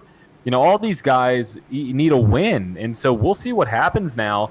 As Pete Woodrum has entered into the top 10, so has Vandertwick. He is into the top 10 as well, but don't miss out on that 84 machine. 84 machine of Jesse Vaughn had a very strong run at the Chicago road course. And so we'll see if he's able to do anything here at Pocono, possibly lock himself into the playoffs. Yeah, Joey Doucette was our winner of the All-Star race, right? He was. That is correct. Yeah, which unfortunately doesn't count for an entry into the playoffs, but certainly we got a chance to speak to Joey. You can find that interview on our podcast, but it definitely gave him a good boost, and he indicated there in our conversations that the quality of racing and the competitiveness has gone up significantly season over season, and this is a tough season. There's a lot of good drivers out here. It has, and it's just been amazing to see the talent pool and how closely the field races now. It's very important to get a win when you can, because you don't know when it's going to come back. So we'll see how the end of this race plays out. We have 40 laps to go this time by here in the Pocono 225, and Joey Doucette is looking for his first win. The majority of the top 10, only one driver has won. Let me rephrase that. Two drivers have won that are in the top 10 right now, and that is Skytman and Alonzo King. So a lot of drivers still hungry out there. Pace car drops off, and we are back to green flag racing.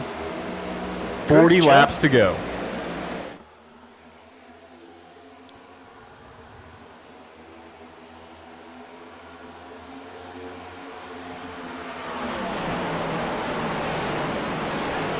Ooh, sliding up the track. That is Alonzo King, but 84 got a little bit loose down to the bottom. That's going to give Alonzo King a big run out of turn 2.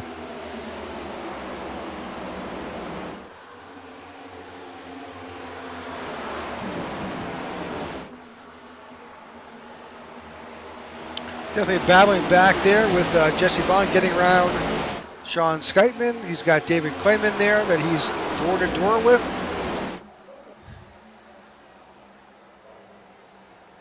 Fortina is back there battling with the 21 of Ian Ogden. And, we really, the battles that we need to pay attention to are all on probably the longer stretches of the racetrack. It's odd to say this, but the majority of the cautions that have come out have been from straightaway incidents, not corner incidents. So paying attention to those battles is very much important. But right now, as it stands, a little bit loose out of, that is the 17 car of Clayman. He's going to give the 4th position up to the 84 machine of Jesse Vaughn. And here comes back again Sean Skytman. After getting involved in it with Ryan Pittman, he is looking to make his way back up to the front. They tag the wall. Alonzo King is making a move right there on the 11. Here we go. He's sliding up the track, though. He's sliding up the track. He's able to hold it. Give him some room. They're side by side going down into the front stretch. We'll see what happens. There's contact in the back of the pack. Lots of banging in front of, Ryan Pittman. Yep, and here comes a 11, possibly on a little bit of a crossover. Maybe not. Doesn't have the run to do. But new leader tonight, Alonzo King, out front, looking to get another win on the season. Looking for number 3. Battling tightly with Joey Doucette. Behind him, Jeff Nerin and Jesse Vaughn. That's 3rd and 4th. David Clayman is sitting in 5th. Got Sean Skytman in 6th. Mike Slagter in 7th. And Ian Ogden trying to get there and take away that 7th position. You've got Charles Van Squake behind him.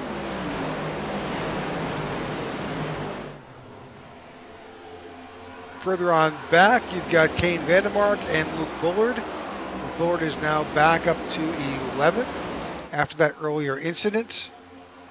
They're battling tightly. That is for the 10th slot. Going further back, you've got the 88 of Maurice Burnett and the 94 of David Miller battling with the 42 of Sammy Harrell. Sammy trying to work his way back after his incident. John Ledger is back here by himself. He's got the 48 of Philip Vandertwerk and Pete Woodrum battling. That's Zach Ward. Zach Ward is the last car currently on the lead lap, so there's a lot of guys behind him that are a lap down.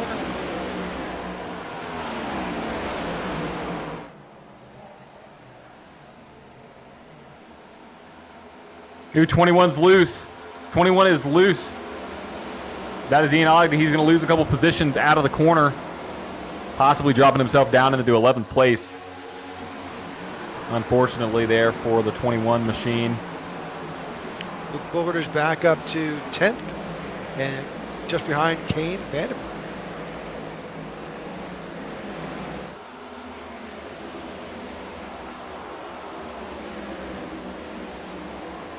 21 is making a move on the 3. Oh, big move. Power move. We got some battling up near the front as well.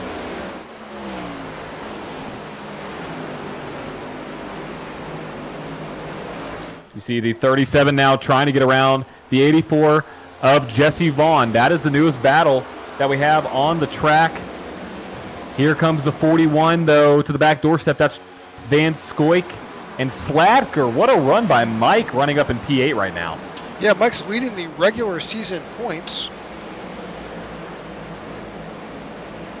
He is, and it's fascinating because he doesn't even have a win. Nope, but he's doing it the old-fashioned way. He's just doing like finishing well and being consistent. He is, and here comes the 41 out of the inside of the 84 machine. Also looks like, just checking the points right now, Ty Bostic, if we're considering wins and regular season points, he has the most total points this season with Mike Slatker right behind him. But yeah, Mike has a clear lead over William Mann Jr. of the drivers who do not have a win so far. So right now, Mike is sitting very, very well here at the top of the board, and he has the most top 10s this season outside of Ty Bostic, who has 2 wins. So it's coming for Mike.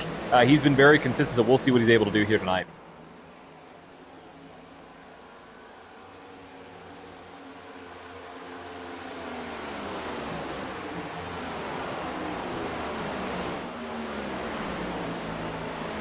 Oh, Jesse Vaughn's in the wall in turn 2. He got into it a little bit. Now it's going to back down. Not really sure what happened with Jesse, but dropping very quickly.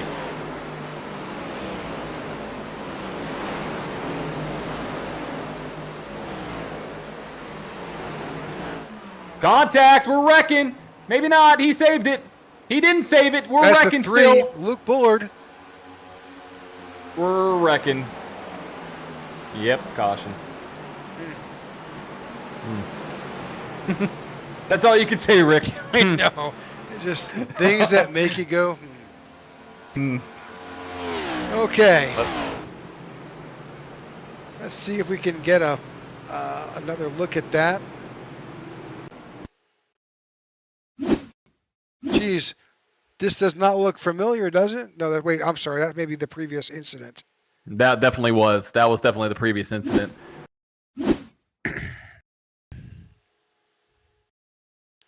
So you get a bump in the back from the 94. What a save to not go into the barrels, but then what another save to go back up the track. But he holds it, does not make any contact. Just tears up, just puts a good bit of rubber on the racing surface, but flat spots his tires. But good for Luke. All right.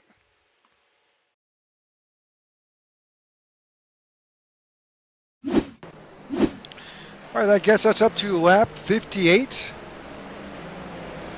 It's a single car incident as far as it brought out the caution, but there was some contact between the 94 and the 3.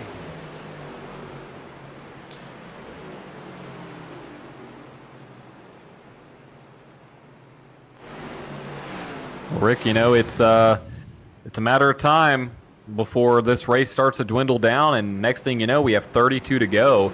We're on the other side of halfway, and we're almost 60% way through this race, a little over that actually, almost a 66% done with this race tonight. So with just a little over a third of the race to go, Rick, what's the move? Do you pit now and, come get gas? Do you anticipate another caution, stay out, get track position? What would be your call? Alonzo King last pitted on lap 37.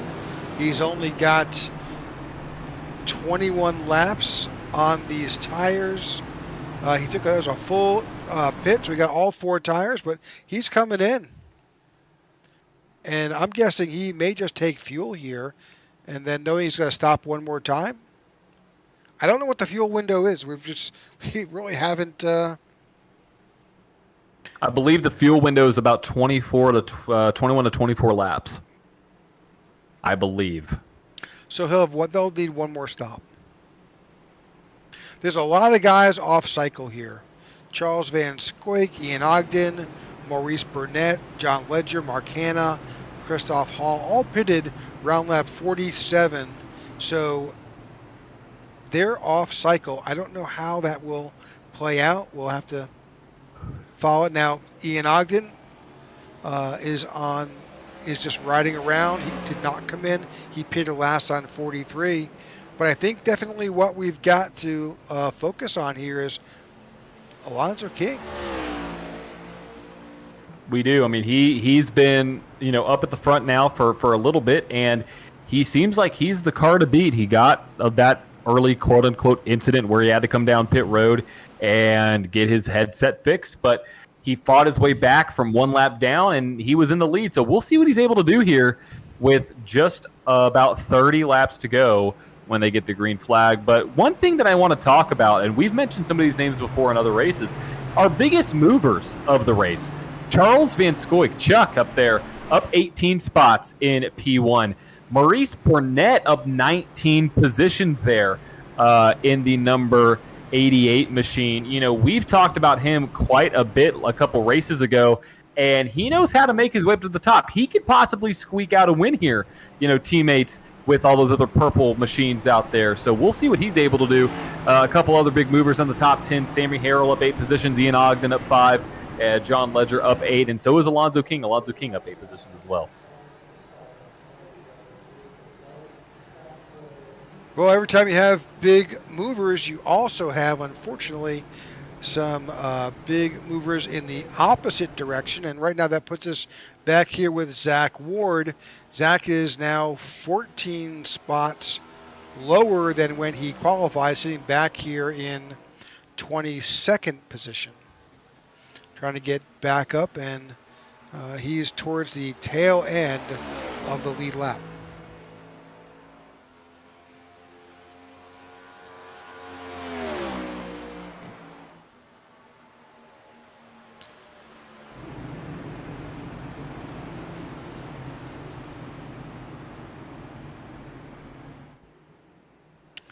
All right, so the lights are off on top of our pace car. That means we are headed back to green next time by. A lot of purple cars up front. There are. It's almost like I'm seeing double and triple. But, we've seen that this is kind of how this racing has gone so far. These purple cars seem to make their way up towards the end, of the end of the race. So we'll see what happens.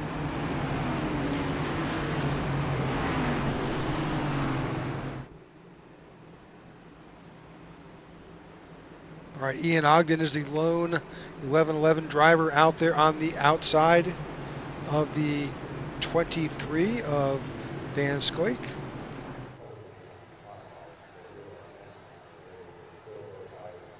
"31 laps to go. Looks like they will need one more stop. Absolutely. No, they're going to have one more stop. Pace car is about to dip their way down onto pit road. Your leader is Chuck. He's out front of the 41 machine. To his outside, Ian Ogden. They're in the Geico restart, and they're off. What a restart by the 21 machine to the 42. What's the 42 going to do? Is he going to go 3 wide, or is he going to help his teammate out? Look, he's dived down below, back up. It's basically purple on that inside line. Those are 3 teammates. They are, but don't count out that 21 machine. We know he's fast on the high lane. He's going to have a run off the corner. Here we go, crossover. Oh, a little bit of bump drive. You see the car's wiggle there. He is pushing that 41 down the backstretch. Got to be careful here with what we've seen with netcode issues, certainly on the side draft, but a good run by the 21 of Ian Ogden. He's making it hard for Van Scoik to just break away. He is, and what that's going to do is that's going to have him make a run. Looks like Jesse Vaughn's making an unscheduled pit stop.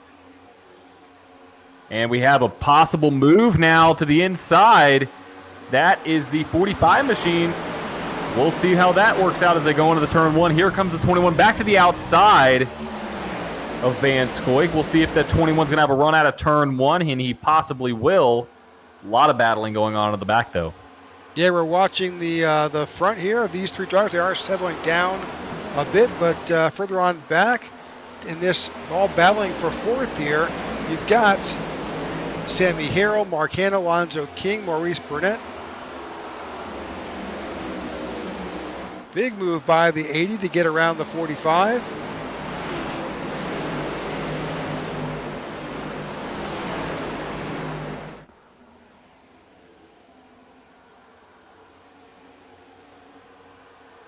Watching what's happening behind. That's Joey Doucette to the inside of Maurice Burnett. You've got David Clayman behind Joey Doucette in the 11. John Ledger is there as well. Big move by the 88. Big run. Here we go. A lot of big runs forming now, and a lot of this anticipation is starting to unfold into some action here on the track. Looks like we have a possible pass for the lead. Oh no, the 21 got loose, which is going to give the 42 a prime spot to take some position right behind his teammate. Oh, we're wrecking. That's Christoph Hall. Yellow flag did not come out. Thank goodness. And we possibly have some 3-wide action there in the back. I believe that's a 3 of Luke Bullard and the 27 of Naren. Maybe not. It's tight. He's got his partner right up front. But the 94, who I think he was involved with in that earlier incident, is right there. 94 tags the wall. And we got some bump drafting going on between Berube and the 94 machine. Here we go. This is going to be tricky going into turn 2. They gave him some room. We got some side-by-side racing back up at the front. Want to talk about some things going on near the front of the pack. Looks like we got some side-by-side racing. That's Alonzo King and Ian Ogden. Oh, contact. Leaning on him. We've seen that typically not work out tonight, so. It did there, though. It did work out. They made it work. I don't know how.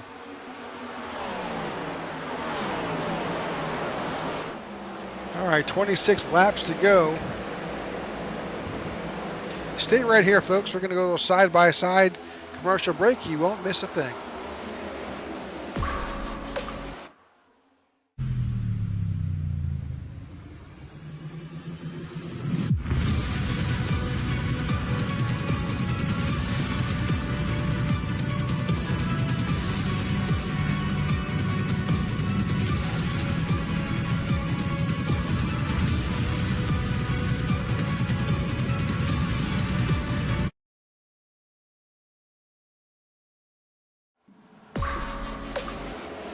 All right, welcome back. Tech4Troops Pocono 225, 25 laps to go. Your leader, Charles Van Scoik, followed by Sammy Harrell.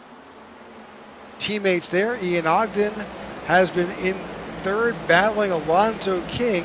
Joey Doucette, a bit farther back, is sitting in fifth. You've got Mark Hanna and David Clayman. That is a battle for sixth. Maurice Burnett behind them. John Ledger. Then Jeff Naren, that's Luke Bullard, and the 94 of David Miller.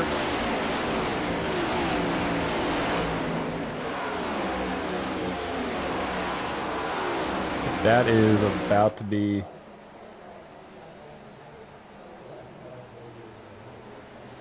have some battles right now. Looks like Alonzo King's trying to get a run of the 21 machine as they go into the front stretch. Got some bump drafting going on. Yep. Yeah, there. Hey, that's friendly contact. They're like, hey, let's work together. Let's work together. Get back up to these guys. We can pass them. Let's see what happens now. As the 21 has been taking that high line, which is going to open up the door for the 80, but that's not going to give the 80 any room to get a run out of the corner and ultimately slow both of these guys down. I think Alonzo kind of realized that right there and dipped right back behind the 21. Well, if you've seen anything happening all race long, he realizes that side panel, that side draft on that left rear quarter panel is just going to make for a disaster. Yeah, it's just treacherous. It really is dangerous, and we'll see what happens. He may try a little bit of a crossover move now, going to the bottom side, trying to set up the 21 but that 21 is getting a little bit closer now to the back doorstep of the 42 of Sammy Harrell. 21 should be able to get a draft now and not going to be close enough to make a pass into turn 1, Rick. But watch out for turn 2. Oh, yeah, they've definitely closed Oh, that he dove gap. down. He dove down. He took the spot away, but here comes the 42. Back crossover. And more bump drafting. It's almost like the 42 knew that the 21 was going to dip down to the bottom side. As the 21 dips down again, going into turn 2, 42 Closes slams the the door. Some great racing going on right here between these guys. That 21 is eager to get around Sammy Harrell. Ian Ogden, just as a note, last pitted on lap 43. Oh, he's loose, though. Rick, he is loose, Yep. loose. Alonzo King behind him, pitted last on lap 58. Contact! Spinning him. He held it. How he held it, Whoa. I don't know. More contact. 21 was like, see ya. I'm going to go around it. And here comes the 80, and here comes the 11.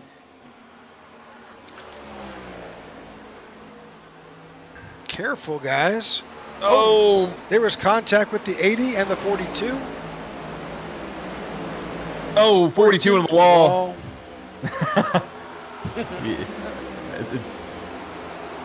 I think we've been broadcasting so long, I think we both have started to say the same things and know what each other's going to say. Little brother-in-law action there. All right, 21 laps to go here. This race is winding down, and these guys know it. Contact, he's wrecking. The 11 Sammy spins the 42. I don't know if that was... I don't know if that was more the 11 spinning the 42 or the 42 coming down into the 11 there, Rick. Let's go. Yeah, we can go back and take a look. Why don't we? Okay, so the 11 definitely had a run. The 11's there. Oh, the 42 dropped right in front of him. Yeah, the 42, I just didn't. So here, this is the thing with Pocono. A lot of different lines, a lot of different entry points, and a lot of drivers taking entries a lot differently as they go into the corner when it comes to throttle. I just don't think the 42 knew that the 11 was there. It's almost like the 42 chopped the nose. Because the 11 was committed to going low. I mean, that was obviously clear. Oh, he came right down. But you know what? Go back a little bit. Take a look at what's happening. What's happening in front of the 42. So watch what he's seeing. In his vision, he sees everybody dropping down. They're out of the throttle. They're all dropping low. He probably just didn't realize the 11 was already under him. Exactly. So what actually brought out the caution? Was it the car in the wall? Was it the sideways He went right here. He went off the track. There it is. Yeah, okay. I was kind of curious because nobody, I mean, typically that wouldn't have brought out a caution, but it did. But here we are, under caution again here in the Tech4Troops Cup Series. No give, only take tonight here with 20 to go. Yep. So we'll have a couple laps here under caution. We'll be 18 or so laps to go when we go back to green flag racing. But, when we are getting some green flag racing, we're getting there's some excellent battles going on. And you know what? This is the right time to come down. You have to. This is the money stop. And we've seen some great pit stops out of these guys tonight. Let's make sure that we're on the left side of that line, guys. We don't want to hit the middle. Looks like somebody may have stayed out in the back. Trying to figure out who that is. Ryan Pittman, possibly? Possibly. Well, let's see. Who's going to win the battle out of pit road here tonight? Is it going to be Van Scoik? He was the first one to come down pit road. We'll see. Alonzo King out first. David Clayman comes out next. I believe that's 45 of Mark Hanna. Mark Hanna, wow. Ian Ogden, Doucette, David Miller, Van Scoik. That's your top 7. Zach Ward made it out. Luke Bullard, John Ledger.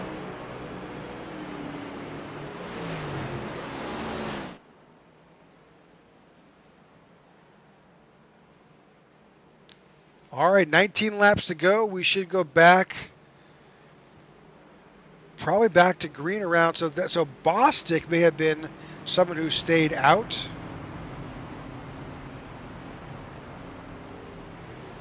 I thought I saw somebody stay out. I couldn't tell who it was. Yeah, we'll have to see whether there were some lap cars who will now come back down onto pit road after they make their way around. So I'm guessing we'll go back to green on lap 17. And I believe so. It'll be a race for the finish.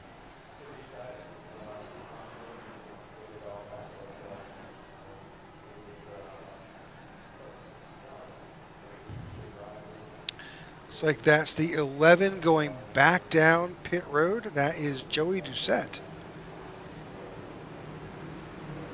Not sure what's going on there. His last stop was a full 4-tire and fuel stop. Also, you've got David P. Sharon headed down pit road as well. A lot of these guys, besides Joey, who may have been involved, maybe even Joey, there may have been some contact. He's trying to get a bit of damage taken care of.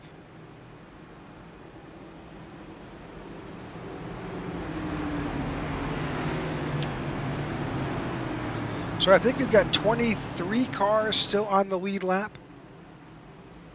Yep, 23 on the lead lap as we speak. Ty Bostic at the tail end of that. 7 cars have retired. Whether it's been involved in incidents or other such challenges.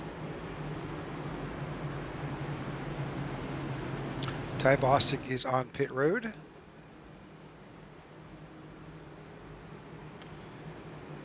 But a lot of guys who were involved in earlier incidents,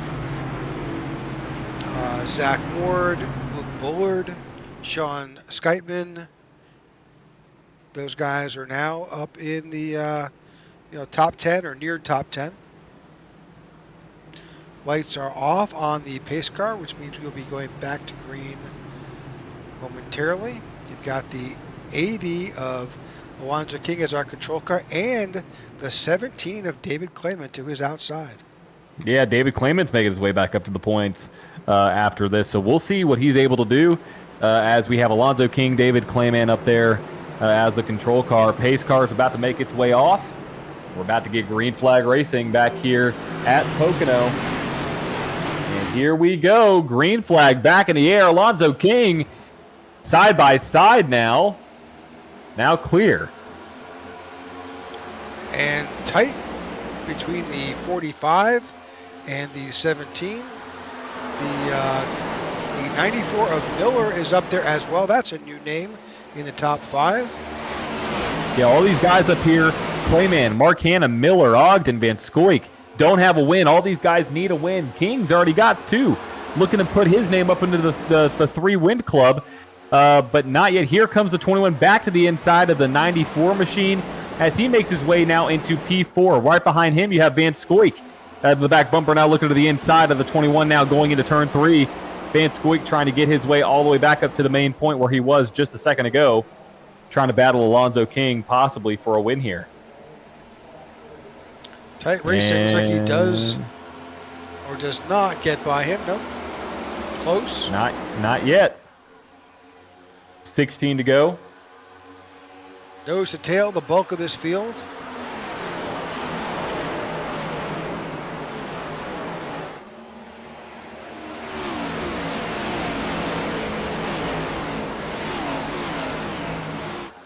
The 84 of Jesse Vaughn is currently in 13th, dropped back a little bit to try and get a run on the 37 of Sean Skiteman, get past him.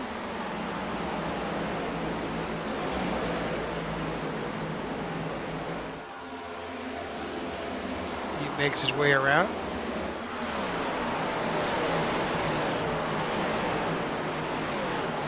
Other battles going on. I believe Van Scoik just got around Ian Ogden because Ian Ogden got a little bit loose coming out of turn 3. So that's going to put Van Scoik possibly up there, but the 21's still there. Not yet. He's clear. He is clear. That puts him in fourth. Ahead of him is Mark Hanna in that 45.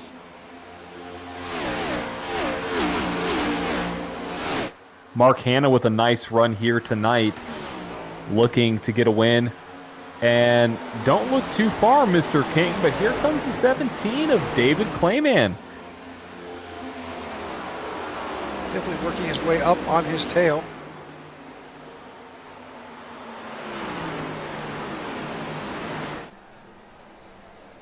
$14 to go this time by Alonzo King with the fastest lap of the race and leading the race. They are actually coming up on, there you go, a lapped car right there. We'll see if they ever get to the back doorstep of that machine as Jesse Vaughn possibly steps out to pass the 29 machine of William Mann. Doesn't do it this time. Charles Van Scoik took over the fastest lap of the event with a 53.61. Wow, what a lap. I mean, that's a burner right there.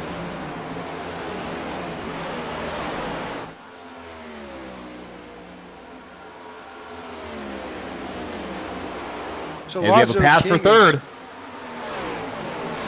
And makes it. Sorry, Rick, what about Alonzo King?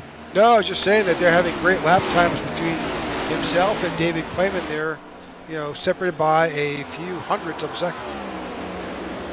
Here we go, side by side, Van Scoik and the 45. We've seen this story before. Hopefully They make it. differently. They make it.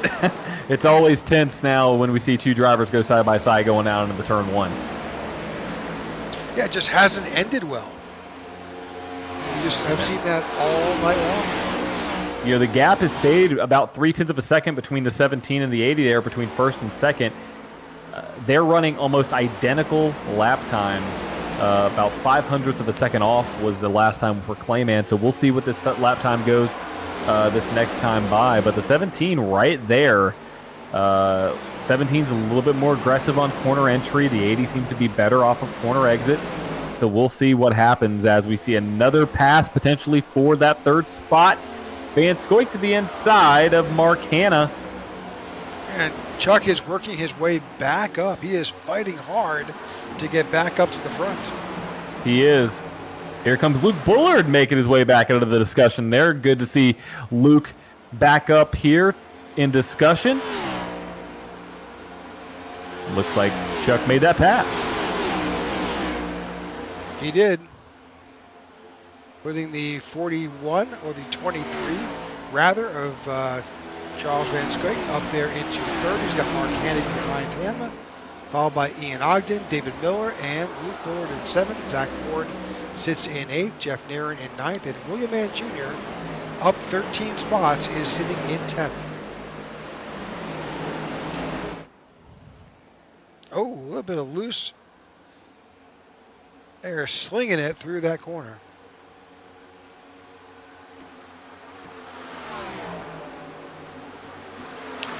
All right, 11 laps to go as this race begins to wind down. We're going to go side by side. We'll be right back. You won't miss a thing. When veterans get out of the military, a lot of them don't know how to translate their skill sets into the civilian world, and they lapse into poverty or into homelessness. But it can be easier with the right support. At Tech4Troops, our mission is to empower veterans in need with computers and training to get back in the workforce. We want to be able to support our veterans across the nation. Hello, my name is Amanda, and I support Tech4Troops.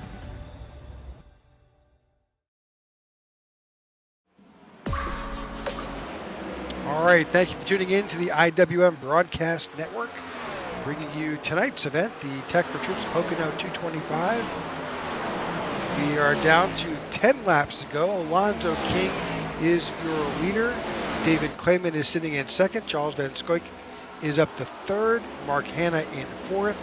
Ian Ogden in fifth. Luke Bullard is in sixth. David Miller in seventh. Jeff Nairn in eighth.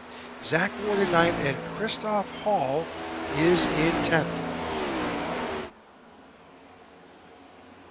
We appreciate you following along with us. If you are watching, please like and follow along with your favorite streaming app, whether that's YouTube or Facebook or Twitch. We appreciate you joining us tonight, and feel free to join us on each and every Wednesday night as we bring to you some of the best in iRacing and sim racing. And right now, we're seeing a very close battle between Alonzo King and that 17 machine of David Clayman. You know, David's been able to keep right there with him.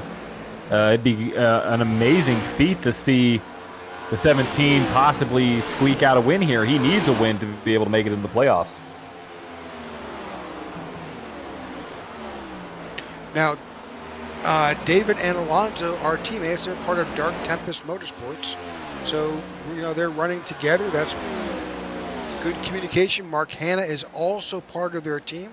David Miller. So, Dark Tempest has a good grip right now on that top group. They're running 1, 2, 4, and 7.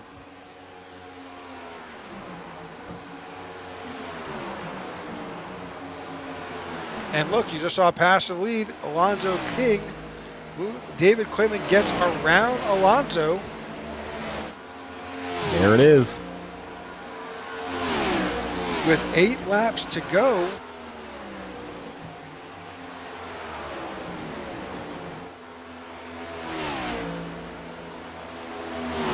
That is a huge move for David Clayman. That would vault him into the playoffs. That would be a big win for the 17. Of course, it's not over yet. 8 laps to go, and the 41, rather the 23 of Charles Van Scoik is on, not far behind.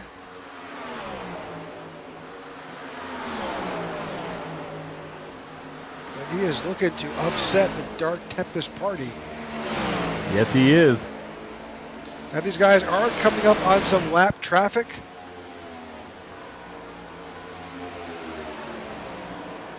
I think the one of Pete Woodrum is there. He is the first car a lap down, and they'll also encounter, I think, Ty Bostic in the 22. Oh, contact amongst the teammates. And here comes Van Scoik. That opens the door. That's exactly what the 23 was looking for, that opportunity, and it manifested itself right in front of his eyes. That gap is gone. Here we go. We got a slingshot down to the inside. Alonzo King, 6 to go.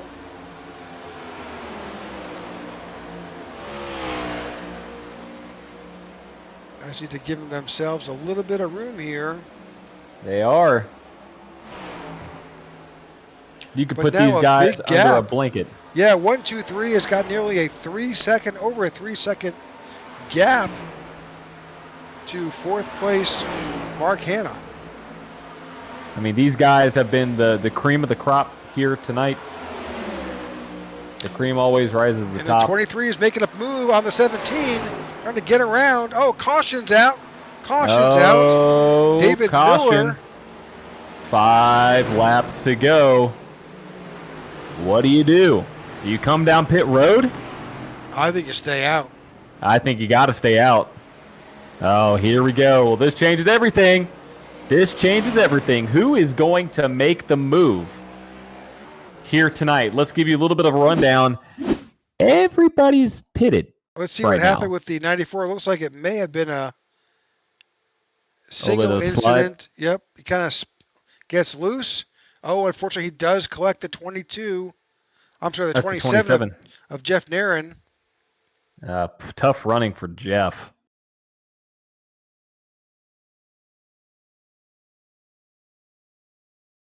He's got some definite damage on that 27.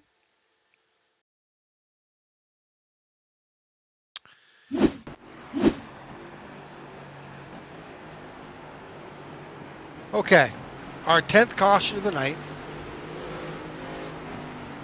5 laps to go. By the time we go back to green, man, We could see a green, white, checkered. it's possible.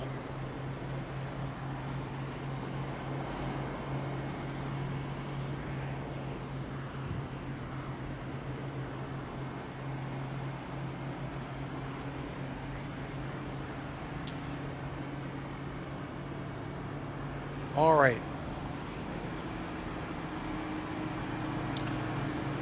So as we sit right now, you've got David Clayman sitting in second. Oh, and you know what? We are seeing that. Oh no, Hey, faked him. he gamed him. Yes, he did. And it's not unexpected. Those who entered the pits, you've got Jesse Vaughn, Mike Slagter, Marco Berube, David P. Sharon, and Joey Doucette have entered pit road, along with Ty Bostic. They're getting some work done.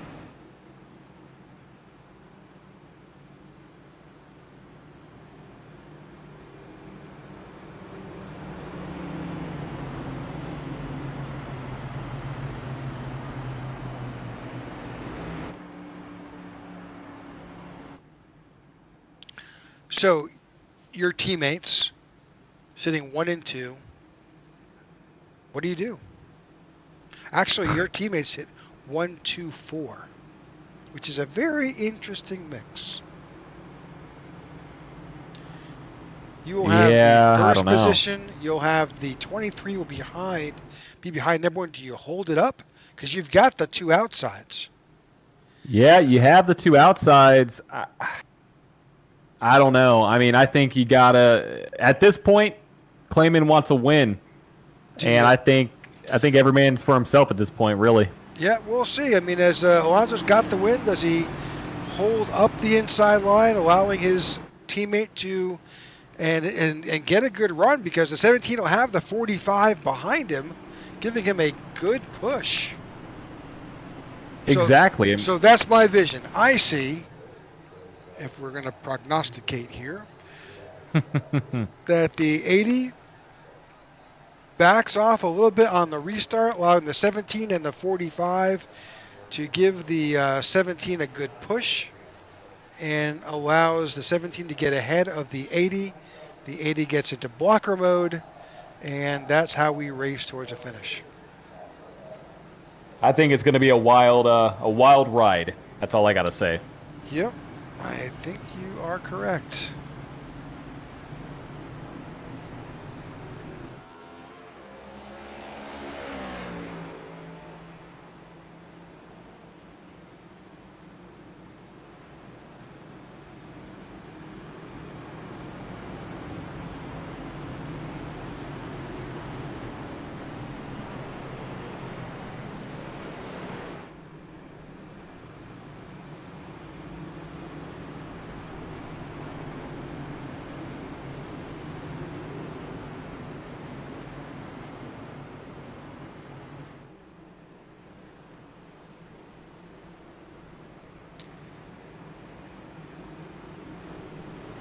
All right, we thank you for tuning in. We've got just 3 laps to go. Lights are off, so I guess, does it qualify as a green-white checker? So it'll be 2 laps to go at the line, and then the next way to be 1 to go. So yes, it does. Okay. All right.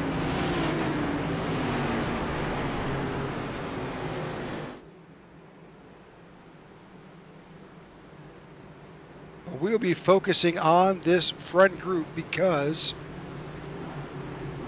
these are teammates, and we'll see how they play this out.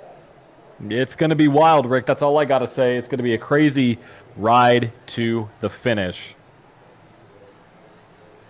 Here we go.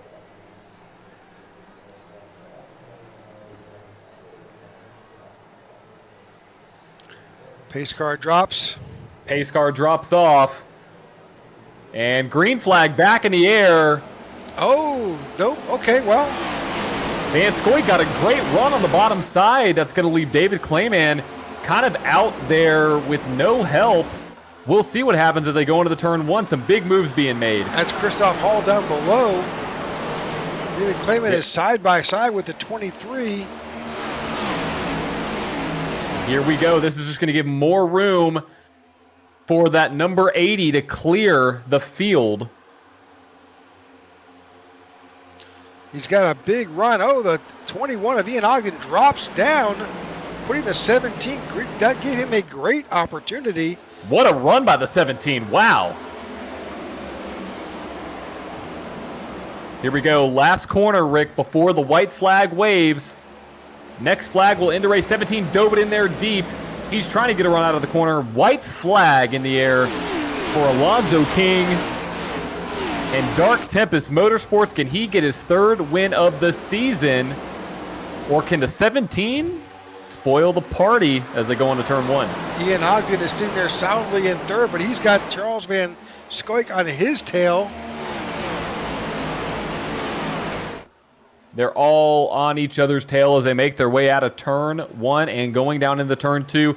If the 17 has any hopes, he's going to have to drive into turn two, get a good run out of two, and get a good run out of three to be able to pass his teammate. He drives it in way too hard. They both hit the wall. 21 hit hits the wall.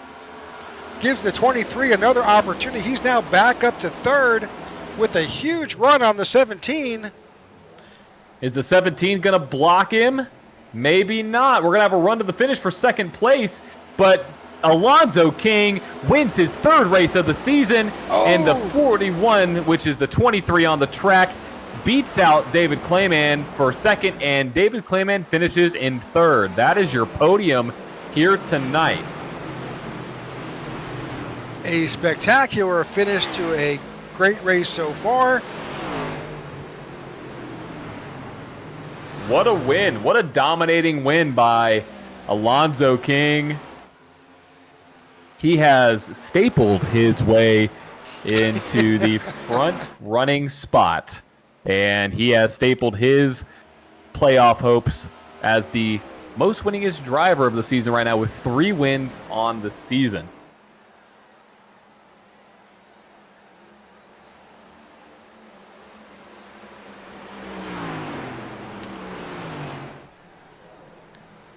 All right, there'll be some celebration out front here. Let's go ahead and bring up that official race results.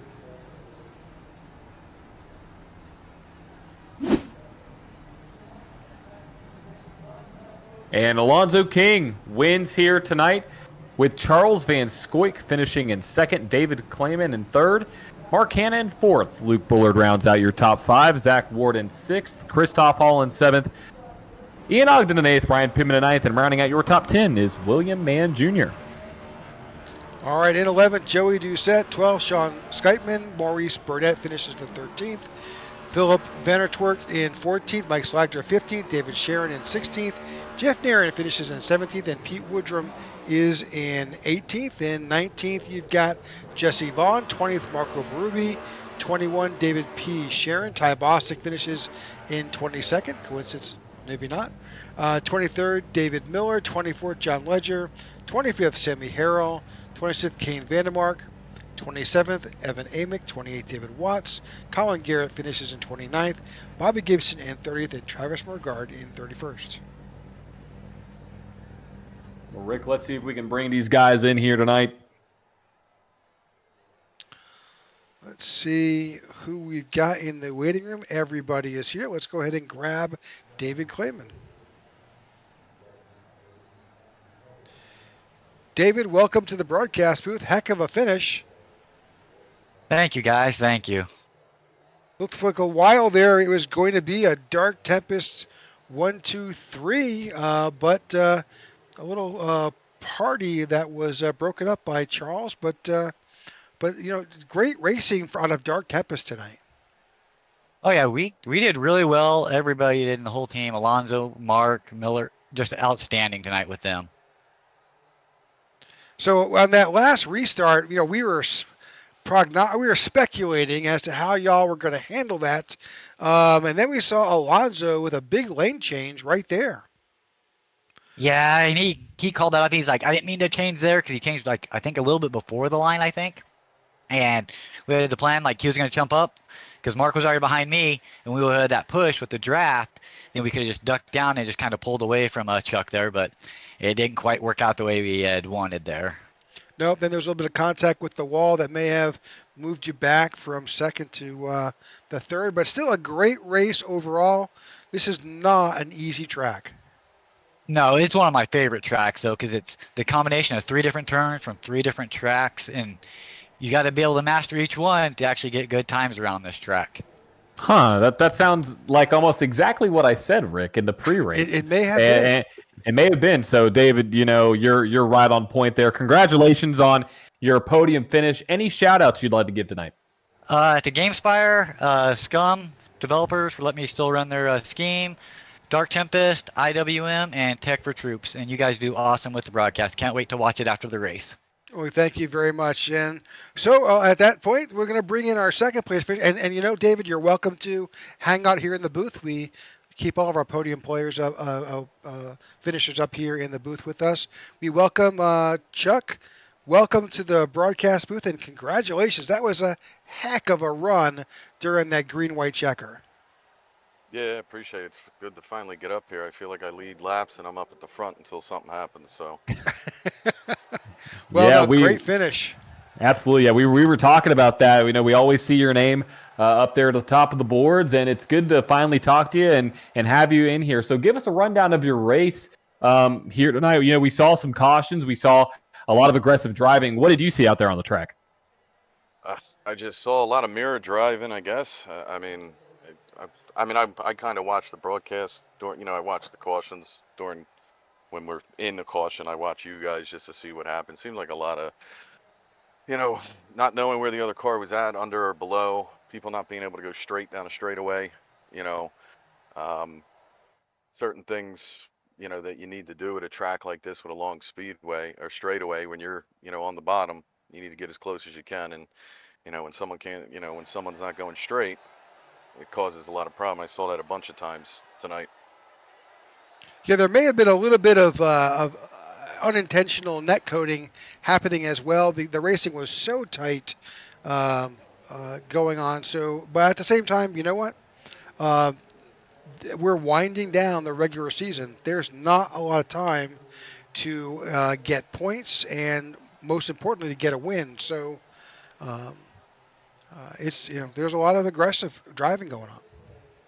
Yeah. I mean, I honestly, and it's not a ego thing, but I honestly think I should 3 or 4 races I should have won last week. If that caution doesn't come out, I mean, we had the fuel and we were going to be 1, 2, 3. Seems like every time our strategy's in line, so when the caution comes out. So, Chicago Street was fun. A couple other ones, super speedways are luck, but I hate those. So. Well, next week we wind up at a relatively flat track of New Hampshire, which was part of the regular set here on iRacing for this past week. But next week it'll be something where y'all will battle out. That's a challenging track for drivers for sure. Yeah, faster Martinsville should be entertaining. We should go to Dover. That's where I want to go. Well, any shout outs tonight? Well, yeah, obviously 43 Racing, Sammy, Christoph, Maurice, obviously my Go Racing Diecast company, sponsoring cars, sponsoring drivers, sponsoring leagues if anyone needs anything. And then obviously my teammates back on my Goat Racing and Sim 500 league, the Fastlane guys, Ricky and Aaron, John, and Ron, and then finally my wonderful paint guy MDR Graphics, who does all my paints and logos for my company and paint scheme. Well, we were pretty impressed by the rash of purple that was up at the front for a good bit of tonight's race. Oh, and I totally apologize. Obviously, Elliot for putting up with us knuckleheads. You guys for putting up with us knuckleheads and doing a good job. I mean, sometimes some nights it can't be easy or fun for that matter. Well, we do our best. We're relatively self-entertaining, so it's not too bad. I enjoy it. I watch every broadcast over, but I watch you guys 2 or 3 times because you guys are pretty funny with the back and forth banner. So I appreciate. I'm at work watching it, so I appreciate it. You got it. Well, congratulations on the P2 finish, and here we are joined by our winner, Alonzo King. How y'all doing? We're good, Alonzo. That was a heck of a finish. Yeah, I think I'm going to have to change my name to Purple People Eater or Barney Killer. All them purple cars up front, you know what I'm saying? Absolutely. I mean, you got 3 wins on the season. I mean, you're at the top of the board. You're the driver to beat now. And yeah, I mean, you were out there for a lot of the time up in the front. You know, we saw you drop back. You had that VR headset issue at the beginning, and I was like, oh, he'll come back up there. And you did. So give us a rundown of your race. Give us a rundown of what you saw out there on the track. There on the track, it was a lot of how you maintain your run or got to run and where you went to come out to pass somebody. And a lot of guys were misjudging that a lot. And I think that was a lot of the issues. I took 2 tires most of the night. I only changed 4 tires one time. And that's what kept me up front, was just maintaining that 2 tire stops. So yeah, we saw a good bit of that 2 tire stops throughout the race, but even towards that last stop on lap 71, there's a lot of 2 or 4 tire changes happen there that allowed people to change positions. yeah, I told Clayman and Hannah, I was like, this is where you guys need to do your 2 tire stops. I took 2. I know David Miller did. He's in our Discord as well. Just to get that track position, because it was so key because of the draft, is to get that track position. I mean, you start running beside each other, then you can just watch the guys in front of you pull away 10th by 10th. So getting that track position was key. Well, it certainly showed. Great finish tonight. We were definitely speculating as to what that strategy was going to be for Dark Tepes on that last restart.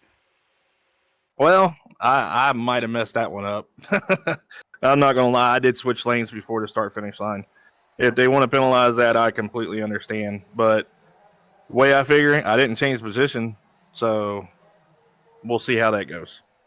We'll leave that in the hands of race control, and yes, sir. in the league, they can make a decision either way. But no, congratulations on your win tonight for yourself and for your teammates. Any shout-outs tonight? I got to give a shout-out to Ian. We ran a pretty clean race, me and him.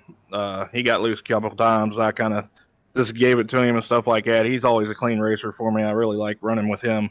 Definitely give a shout-out to David Miller, Mark Hanna, David Clayman, GameSpire, Game Scum, and big shout out to Tech4Troops and you guys. You guys put on an amazing broadcast. Well, thank you so much. We appreciate you. It's as we've talked about this offline numerous times. We could be up here talking all we want, but it's really you guys putting on the show, and our broadcast is a reflection of the way you guys race. So, congratulations to you and the rest of the top 3 finishers, Charles Van Scoik and David Clayman. Congratulations on your finish here at Pocono. And next week, John, where are we at? Next week, we're going to New Hampshire. It is our 5th race left in the regular season, 180 laps next Wednesday, the 26th, same time, same broadcast network. And just to follow that up, we got the Indy Oval, Rockingham, Old Atlanta, and then Talladega as the regular season finale to see who is going to be locked in to our Tech4Troops Cup Series championship run and playoff season. So New Hampshire, it's a flat track. Anybody can win. All right. Thanks for tuning in tonight, folks. We appreciate you, and have a great night.